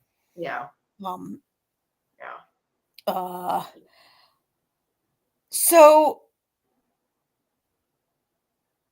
now this is not everybody. This is 1, 2, 3, 4, 5. Sonia's not in this picture. So now there are 6 left, right? Yeah. I think there was the 2 at the beginning, then there's 6. There should be 6 left. Yeah, there's 6 left.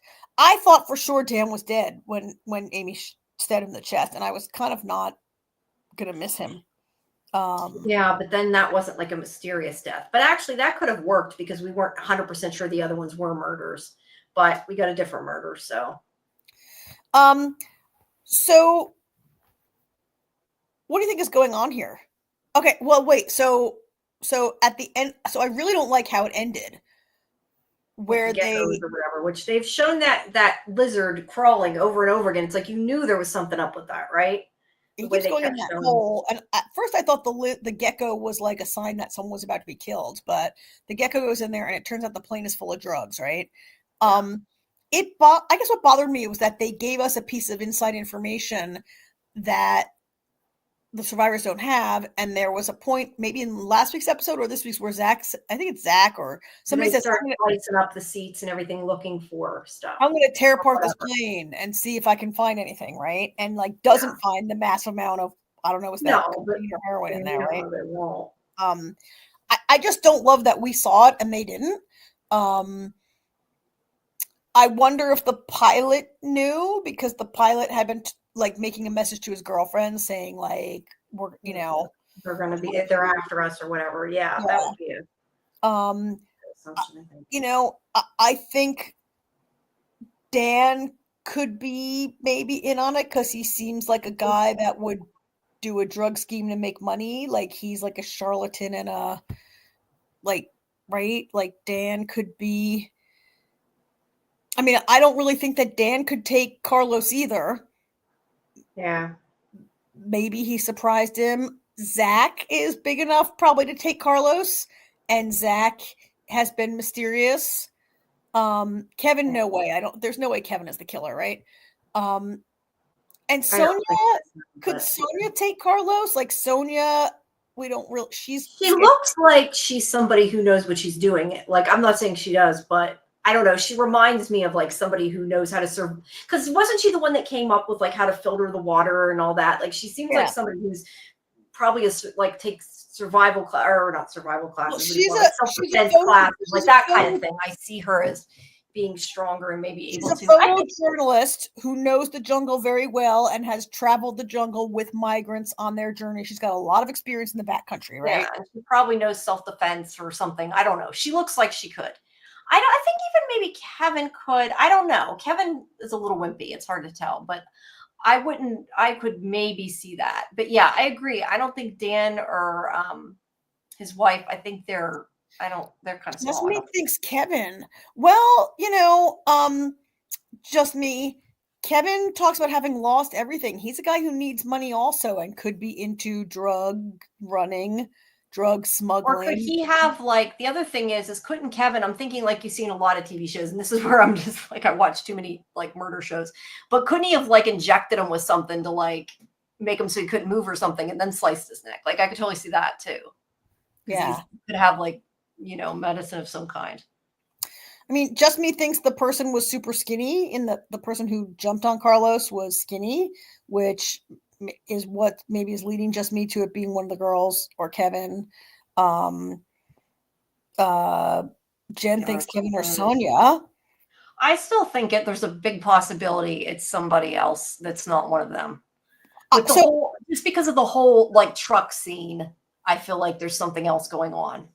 Well, I mean, those two were definitely waiting for the drugs, right? Those two, I feel like those two were waiting for the plane to come with the drugs, and when it crashed, now they're waiting for a person to come with the drugs. I think those two in the truck were trying to receive the drugs, right? But I'm saying I could even see them sending somebody to, I don't know, go kill them to get the drugs. But you don't really have to kill them. There's already bodies. No, they get there. There's already bodies. I mean, but they could have sent somebody to kill them. I guess. Why? If you can get that close to the plane, just be like, I have a gun. I'm taking the drugs by. Right? Yeah. Why do you have to kill them? That's all? A good point. You could retrieve those drugs without killing them slowly one by or kill them all. Just come with a gun and shoot them all. Why the stalking and the all this, which to me, up until this week, I really thought there was an extra person out in the jungle, right until Amy appears to have maybe hallucinated that person and stabbed Dan by mistake. Now I'm like, oh, maybe someone's not out there.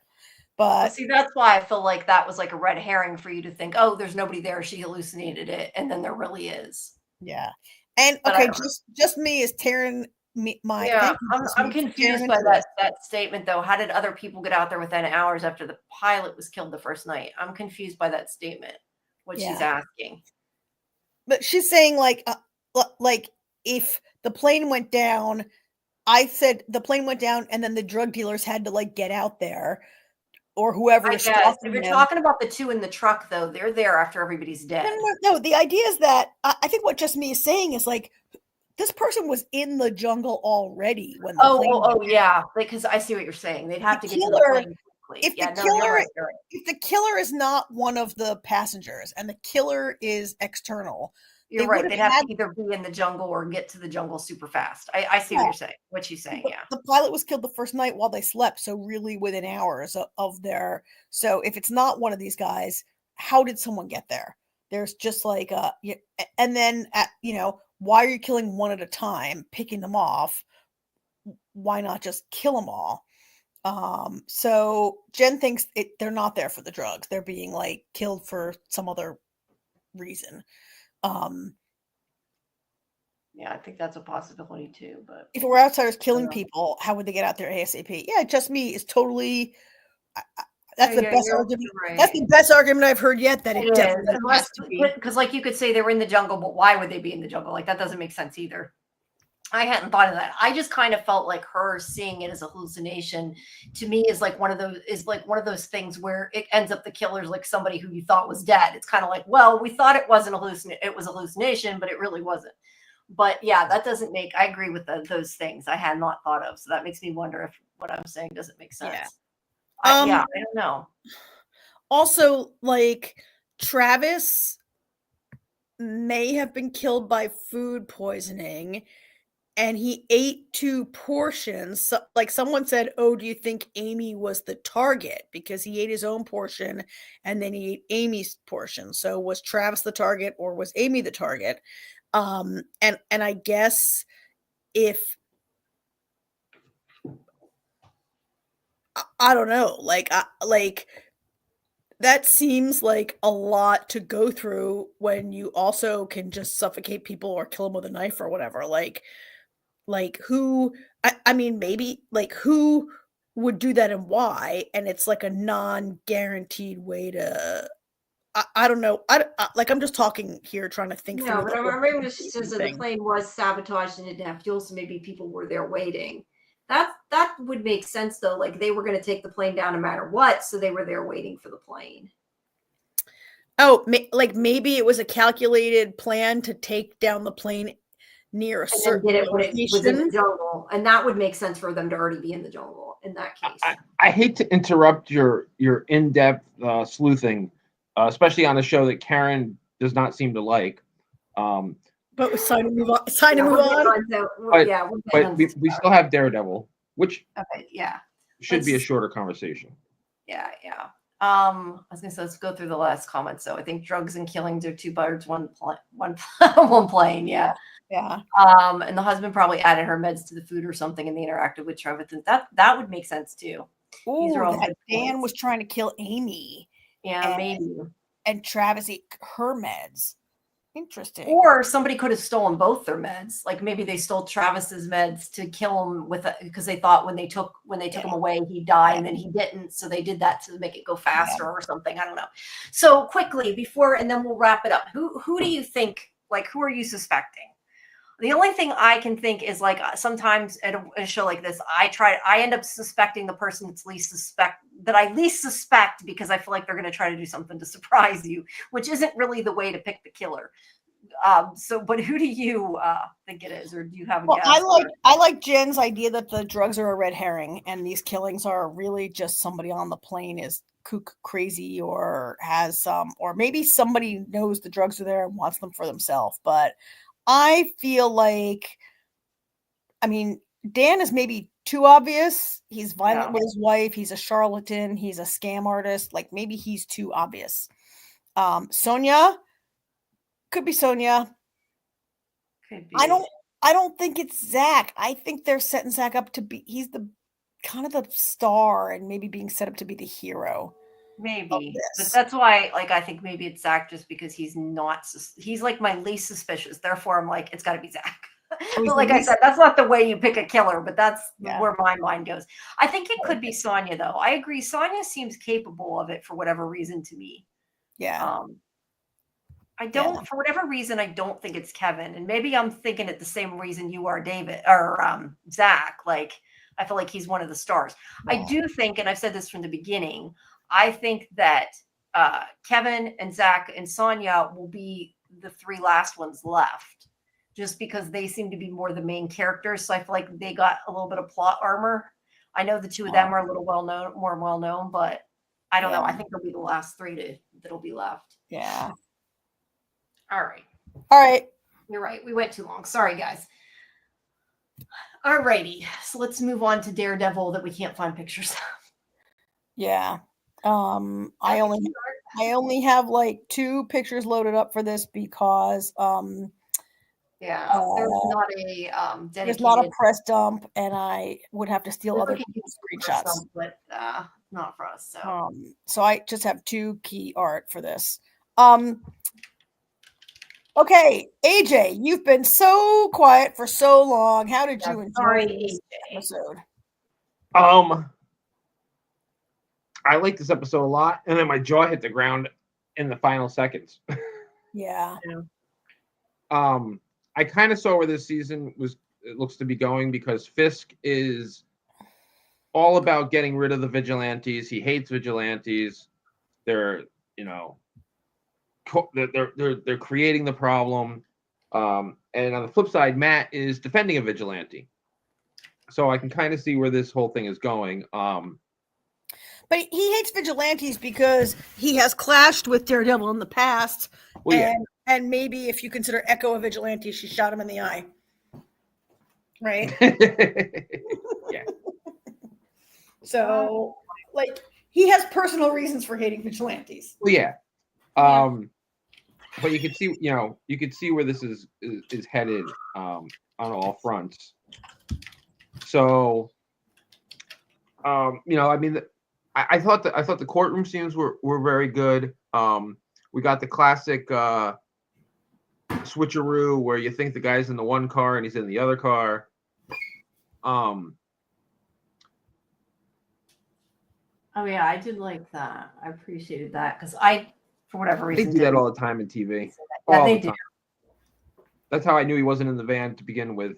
I didn't even know there was another car, and I knew he wasn't in the van. It's too obvious because I've seen it so many times on TV. I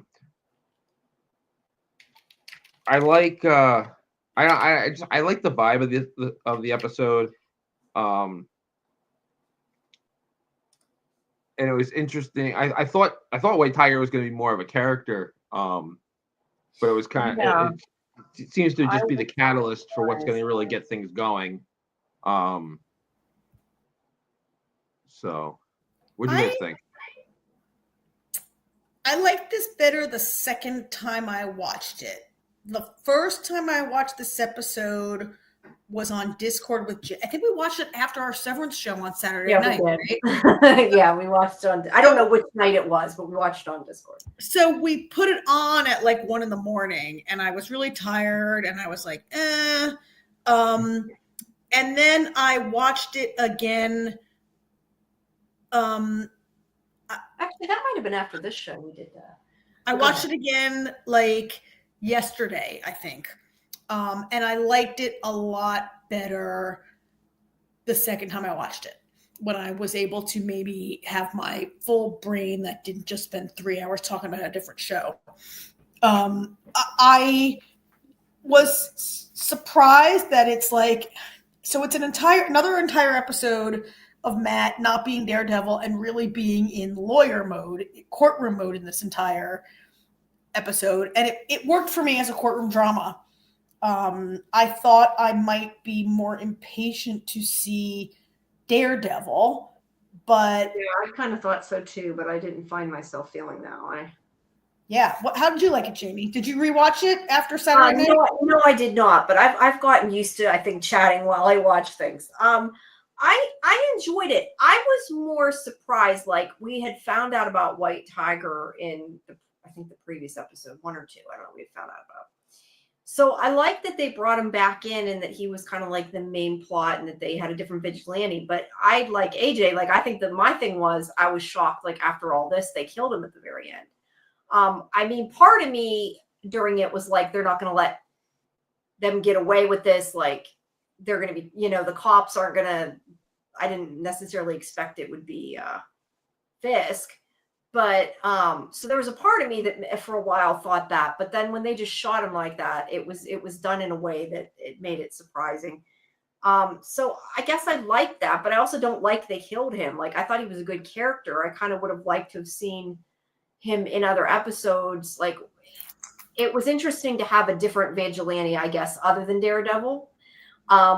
And I know some of this is setting up for Punisher to come, but I don't know anything about Punisher, so a lot of that goes over my head, other than, like, I've read that it's supposed to be about Punisher.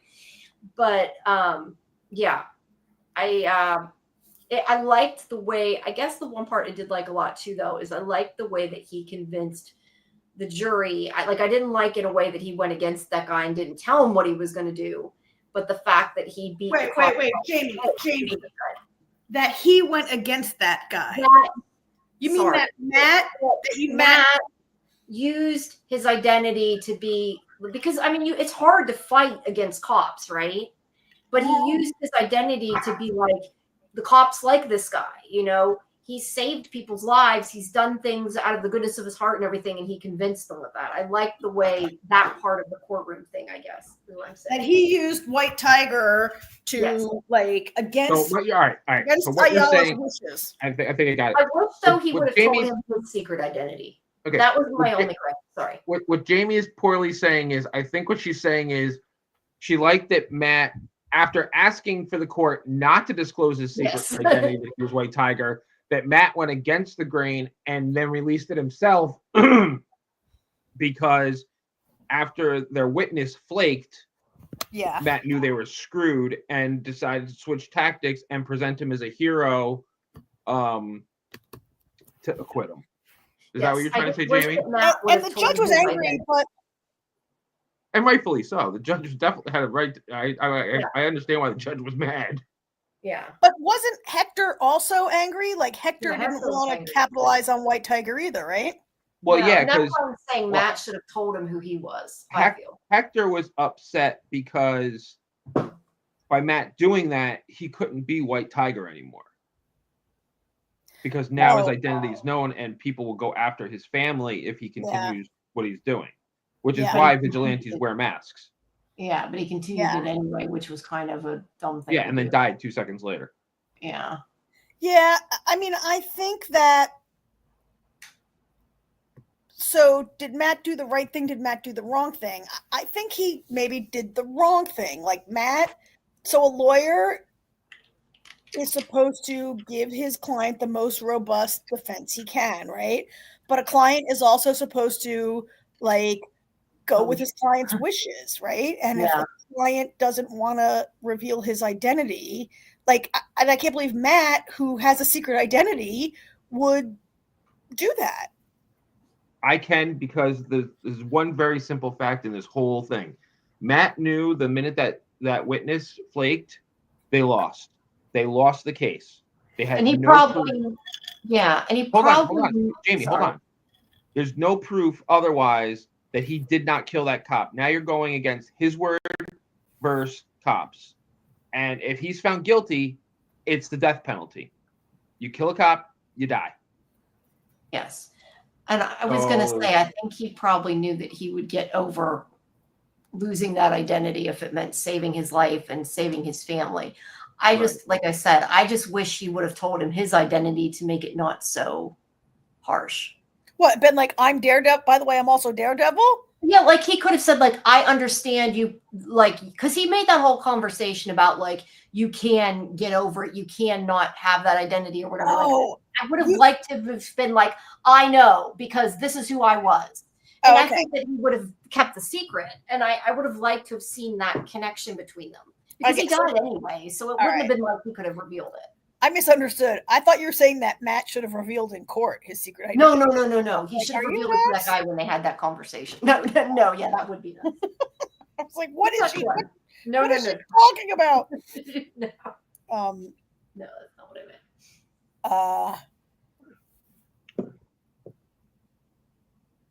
meant. It was all so I do want to talk about Kingpin, but at the end of the episode, Hector is murdered. and the person who kills him is wearing a t-shirt with the Punisher logo on it, right? The assassin kills him, like Yes. murders him. And his power, he doesn't have whatever powers he has from this amulet, which we don't really know much about White Tiger except that he's a good fighter. Maybe AJ knows more, but he's killed. And the person has the Punisher skull looking thing on his t-shirt. So I also don't know anything about Punisher. I thought he was a quote unquote good guy, and I didn't think he would maybe kill a vigilante in cold blood. Now I think he's a bad guy who's maybe he's friends with the Kingpin and wants to get rid of vigilantes.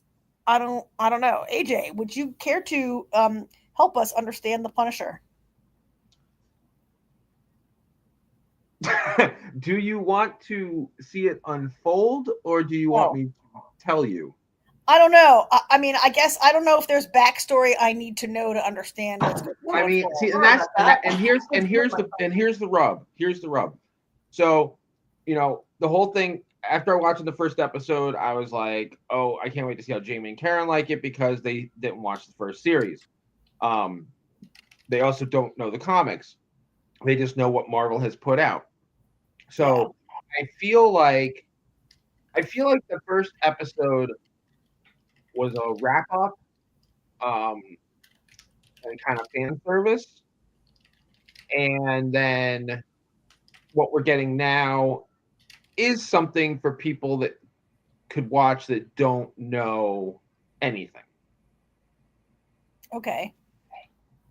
So then we shouldn't try to learn more. I mean, I know the answers, but as two people that haven't watched anything and don't know anything, you don't know what to make of what just happened with the person with the Punisher's shirt killing White Tiger. All right, and you're recommending that we just go with it. I'm not recommending anything. I'm just saying I could give you the history just off of the first series and Punisher in general, or you guys can wait and see. Yeah, I guess it's not. Yeah, I mean, I did feel like these last two episodes, you kind of needed to know. You couldn't walk into this without having seen anything at all, right? Without knowing. Definitely not the first episode. Yeah. I don't know if maybe. All right, so don't. All right. I'm happy to wait and see what happens and then ask you for more info next week when I'm like, all right, AJ, that didn't make sense. I mean, yeah. All right. I don't know, Jamie, unless you want to have full disclosure about who the Punisher is and what his deal I don't care. He can tell us. I think probably most people that watch this know about Daredevil. Yeah, most people. Well, again, I can, if you want me to, I can tell you. I don't care. It's up to Karen. I really don't. It doesn't matter to me one way or another. Well, tell us what he did in the last series. Okay. Punisher is an anti-hero. Okay. That wasn't the Punisher. Oh, that's a Punisher alike? That was, yeah. Okay. Yes, that was somebody just with the Punisher. There's a storyline coming here that I already know where the storyline is going. Okay. I not exactly where it's going, but I know the type of storyline they're going with. And part of it's they're playing very, what's the word I'm looking for? They're skating the edge of the real world. Because I don't know if you guys know, but okay. So that's the Punisher symbol. There were people in the real world going around in our country. I don't know if you guys heard about it or not.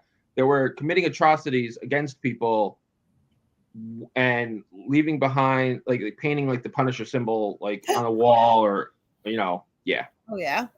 People were like taking matters into their own hands in this country, and trying to emulate the Punisher. Like, there are drug dealers on my street. I'm gonna kill them and leave a Punisher. kind of something, not to that extreme, but something to that effect. To the point where Marvel actually stopped using the symbol. They actually changed the Punisher symbol in the comics a couple of years ago. They've recently brought the symbol back, but they changed it because they were trying to say, listen, we're not cool with what's happening out there.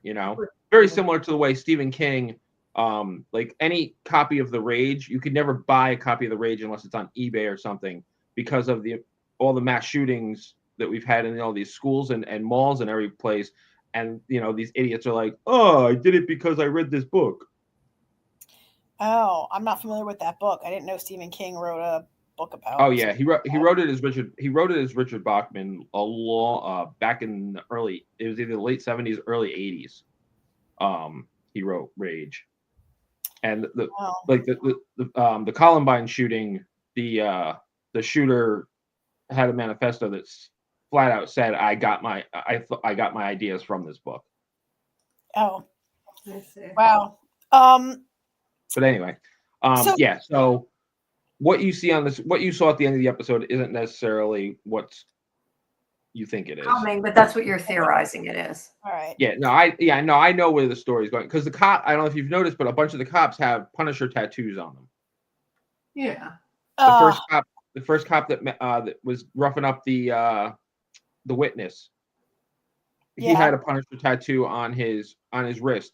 A couple of the cops in the courtroom, they kind of flashed around real quick. The one cop had a Punisher symbol tattooed on his neck. So and I think it's ironic because what these cops are doing is the exact opposite of what the Punisher stands for. Oh, yeah, the cops were like, look, White Tiger really saved that guy from a beatdown from the cops that he didn't deserve, right? Like right. the cops are not the cops, but many cops appear to be corrupt on this program. Yeah. This show reminds me, maybe only in passing, of Watchmen a little bit. Watchmen was a different show, but in Watchmen there are vigilantes, right? The Watchmen, like the characters are vigilantes, and the police are sort of really, a lot of the police are corrupt, right? And not all of them, but it has like a Watchmen Elite kind of a thing. No, I could totally see your connection there. Yeah, that makes sense. And not just because it's comics, right? But I do feel it a little bit, yeah. So based on this note, I'm starting to like this show better. I felt like I was going to have a long slog through the season to keep up with you guys watching this show that I didn't really like that much, but this episode was, to me, much better than the first two. Yeah, I definitely think after this, I definitely think the story, the storyline you're going to, it's kind of like, like we know, I really don't know that much about Echo. I know a few things about Echo. So when we watched Echo, it was an original story for all of us, and I think what you're getting now is this is what, the jumping in point. If you're not if you don't know the history, you can still enjoy the show because while there's going to be stuff about characters, I think the way they're doing it is kind of like an introductory to characters that you could know about before, but if you don't, you're not going to be behind because of the story they're telling. Yeah. Like I guarantee, I'm sure that once the Punisher shows up, there's going to be some exposition. Yeah. Quickly before we go, let's talk about Fisk and his wife Vanessa. Because we saw this part where she's like, so we had seen previously that Red Hook is like a neutral zone and there are no tolls paid and whatever.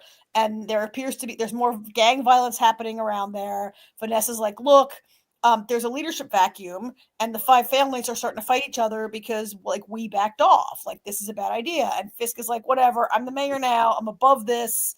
Let them kill each other. It's NBD.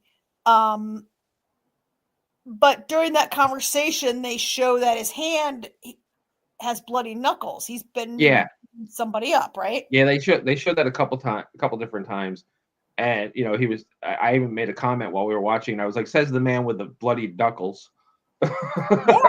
That actually makes more sense. I wondered why they kept showing his bloody knuckles. I didn't connect the two. Yeah. I mean, for all we know, he's he's getting annoyed and punching a wall. For all we know, but Yeah, Right. but it's implying That's possible. Also in this episode, Vanessa expresses a desire to buy art to launder money. Which I thought, I don't know if that's like foreshadowing. And then the big thing is they go to marriage counseling, and Matt's girlfriend is their therapist, right? yeah, And we had previously seen that the mayor's little henchman / chief of staff guy had gotten her card and set that up, right? We yeah. went to the signing. Yeah. And I feel like so I feel like the marriage counseling is going nowhere. And I think the mayor, do you think he probably knows that the therapist is Matt's girlfriend? Heather, is that her name? Yeah. It's very possible. It depends on how much he cares about Matt still right now. Oh, yeah. I don't know that they're that involved. Like, they don't seem like they're like deeply in love or something that it's necessarily going to matter yet. No, I mean, they're at the beginning stages of a relationship, but they definitely are in a relationship. No, they're in a relationship, but that's what I'm saying. Like, if they're not super, super close, I'm not sure that will come up the fact that, or it'll become, I'm not sure it'll become a story point. Like, I mean, they've been dating for like a year, right? It has because No. it was a year. It was a year time. It was a year time jump between the first two episodes. It's been It's a maybe year a since couple weeks, maybe a month. It's a year since Foggy died. Yes. Yeah. So yeah, I guess they're not super duper in love. But and I don't know if she's from the comics or not. I feel like I don't know if she'll make it. I feel like she's in this position where like the mayor maybe is using her, or if the mayor doesn't know she's Heather's girlfriend, the henchman knows, right? Yeah, that's up in the air. Yeah, like not she sure could one way or be the other. killed. I feel like maybe Matt is a guy who is doomed to lose people who are close to him because he already lost his best friend Foggy, his other best friend Karen, and like, what is it like? I feel like where the story is going is what is it going to take to put Matt over the edge to become Daredevil again? yeah. I think they might have already happened last episode. Oh, when White Tiger. I mean, I could be wrong, but I mean, that's definitely White Tiger getting killed like that is definitely going to be part of a catalyst. Yeah. No. All right. Did anything else happen that I'm not catching? No, I think we covered all of it. All right. Luckily, this was not an episode that required a lot of analysis that we'd have to go on for another hour. Yeah. All right. Well, I was going to say, do we have anything else we've watched? I guess you guys aren't going to watch the other thing. I ought to give up. What other thing? Captain America. Oh, that movie! God, I haven't. I keep forgetting about it. No, I think it's funny because you guys are always like, I'm the one who doesn't go see it, and then I went and seen it, and you guys didn't watch it. I intend to see it, if only because I think it's important to keep up with these Marvel movies. And I do want to see it. I just have been really busy, and I guess it was maybe not so great that I heard a ton about it. I'll try to, I can't go this. I'm going to Atlantic City tomorrow. And I'll be gone a couple days, but I can watch it before next Tuesday, Jamie. I mean, you don't have to, but if you see it, we can talk about it. All right. My children are very busy. But you'll be That's back. why I haven't seen it. Are you going to be back before Saturday, though, right? Yeah. I'm coming back. Okay. I'm going back to my own house on Saturday. Okay, awesome. Yeah. Well, I was going to say, everybody, we have 9 p.m. Eastern is our watch party for Severance on Saturday, followed by our live stream at 10 for the season finale. We'll be joined by Mark Geller, who plays Kier at the beginning of it, before we deep dive our episode. And then Sunday is our Yellow Jackets live stream. And of course, we have the watch party beforehand. And also Thursday night, Friday morning, whatever you want to call it, midnight when it drops, we have a watch party. And then the 27th, we have Yellow Jackets special guest Vanessa Prasad, who plays Jen, who's going to be on our show live. So those are kind of our things coming up right now. But if you go to our Discord, if you haven't, please join it. You can find a schedule, all that fun stuff, and find out about what's going on before it happens. Please make sure you subscribe to SciFi Vision on YouTube. Check out the rest of the channel as well as scifivision.com. Yeah, and let's see. Soon we're going to have, what else do we have covering soon? We have Doctor Who's coming out soon. Last of Us is coming out. And we're going to be doing a Last of Us stream. Dead City's coming soon. Which I might be covering with Lori. I don't know. But that's coming out. I'm trying to think. What else is coming? Is that it?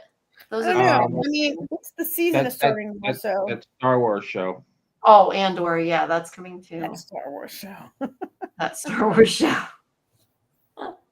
Yeah.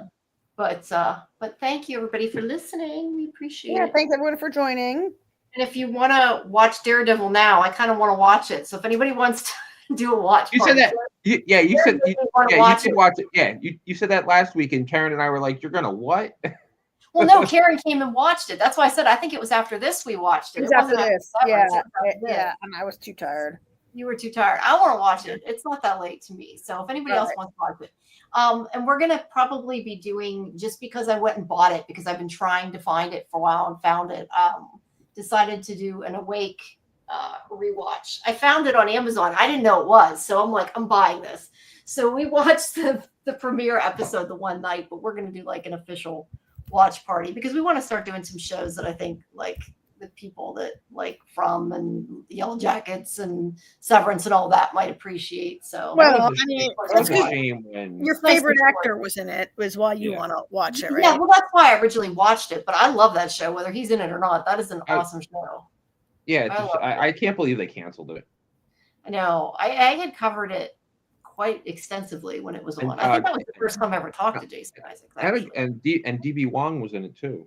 Yeah, it had a good cast. Yeah, he's in it. So yeah, that's a good show because we've been talking about different ones we're gonna watch, like that, maybe Dollhouse, the OA. I know some people want to watch Andor.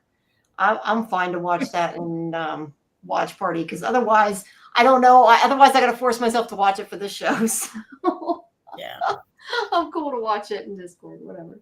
All right. All right, everybody. Well, thank you if you stuck with us, and hopefully we'll see you on Saturday. All right. Good night, all. Severance finale. And also, if you Google Severance right now and you click there's like a little I don't know what you want to call it, celebration button thing that pops up and you click it that makes like little blue balloons. I just found that out. Somebody posted that. It makes little blue balloons fly on the screen. So that's kind of cool. Fun. But did you ever watch the Christmas episode of Doctor Who yet, Karen? I did watch it. Yes, you did watch it. Speaking of Doctor Who, yeah, that's on in 24 days. Yes, it's very soon. Did you like it, Karen? I did watch it. I liked it. I might have mentioned to you on the side that like I had become accustomed for a long time that if there was going to be a new companion, they were introduced in the Christmas episode. And I knew, not always, but it was sort of a thing. And I knew it wasn't going to happen in this episode, but I did like Joy. Yeah, I would have liked to have seen Joy again. I wouldn't have minded her being a companion, maybe. I don't feel like I need her but I liked her. I thought she was likable. And I thought this was like a good old fashioned Doctor Who Christmas romp where he has a like a set thing that's happening. Right. One of the ones I didn't like was the Clara one was not my favorite Christmas episode. But which one?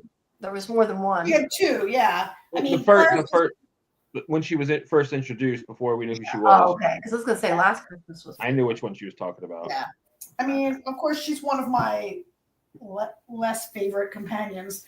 I liked it. It was it was kind of enjoyable. It made sense. I liked the time hotel. Who I really liked was the woman who when Doctor Who Worked has at to the spend a, hotel. yeah, when Yeah. Doctor Who has to spend a year working in the hotel in England somewhere, and he makes friends with that woman. I forget her name now. I really liked her a lot, and I would have loved for her to be able to go. I was really disappointed that she wasn't going to be the companion, and then she gets, like, Doctor Who gets her a job offer at the Time Hotel, so I felt like it was a good resolution for her. Yeah, but I wonder. I'm really hoping that we do see her again, though. I liked her a lot. I mean, since she's working at the Time Hotel, I think it's very likely we could see her again. I think so too. I think so too. But yeah, that's coming soon. Finally, I just wish there were more episodes. Well, how many are there? 8? What is there? 8? I don't know. There's never very many. Look, that's how British series work. And yeah, but Doctor Who has always consistently been like 13.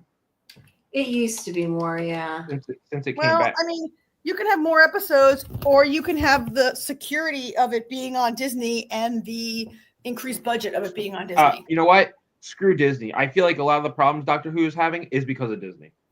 Yeah, I mean, I liked it when it was on BBC America. I'm not saying I don't like it on Disney, but I don't know that it increased the budget and some of it looks better, but what made Doctor Who great was not always, the visuals. Yeah. So it didn't really matter. I mean, hell, the Daleks have looked the same since 1963. Yeah, exactly. According to Internet Movie Database, but how accurate is that? There's 8. 8's good. 8's good. It's better than 6, right? Yeah. I mean, honestly, I'll say this, and then we probably have to go.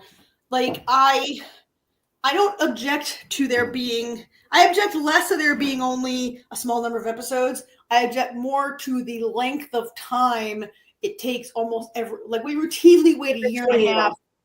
That's longer. fair. Yeah, that's fair. I wouldn't care so much. There's only 8 if they weren't like a year and a half in between them. That's that's actually part of the problem is because the episodes are so short.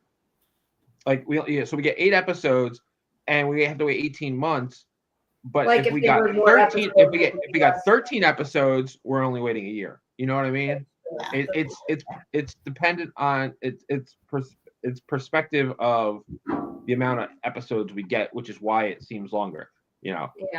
They could even split the season in 2 though, and it maybe would make it stretch a little bit. I don't know that I want them to do that. I hate that. Yeah, I don't know that I want them to do that. I'm just saying it might stretch it a little bit. That is some network bullshit doing that. Yeah, that's true. You think people would have learned their lesson after Lost tried it that one time? Lost learned their lesson after doing it once, and other shows continued to do it. Lost did it because of the writer's strike, not because they wanted to. Yeah, that wasn't. Yeah. All right. That happened. But anyway, all right. As Ricky would say, my dudes, have a good night. Good night, you guys. Good night, everybody. Good night.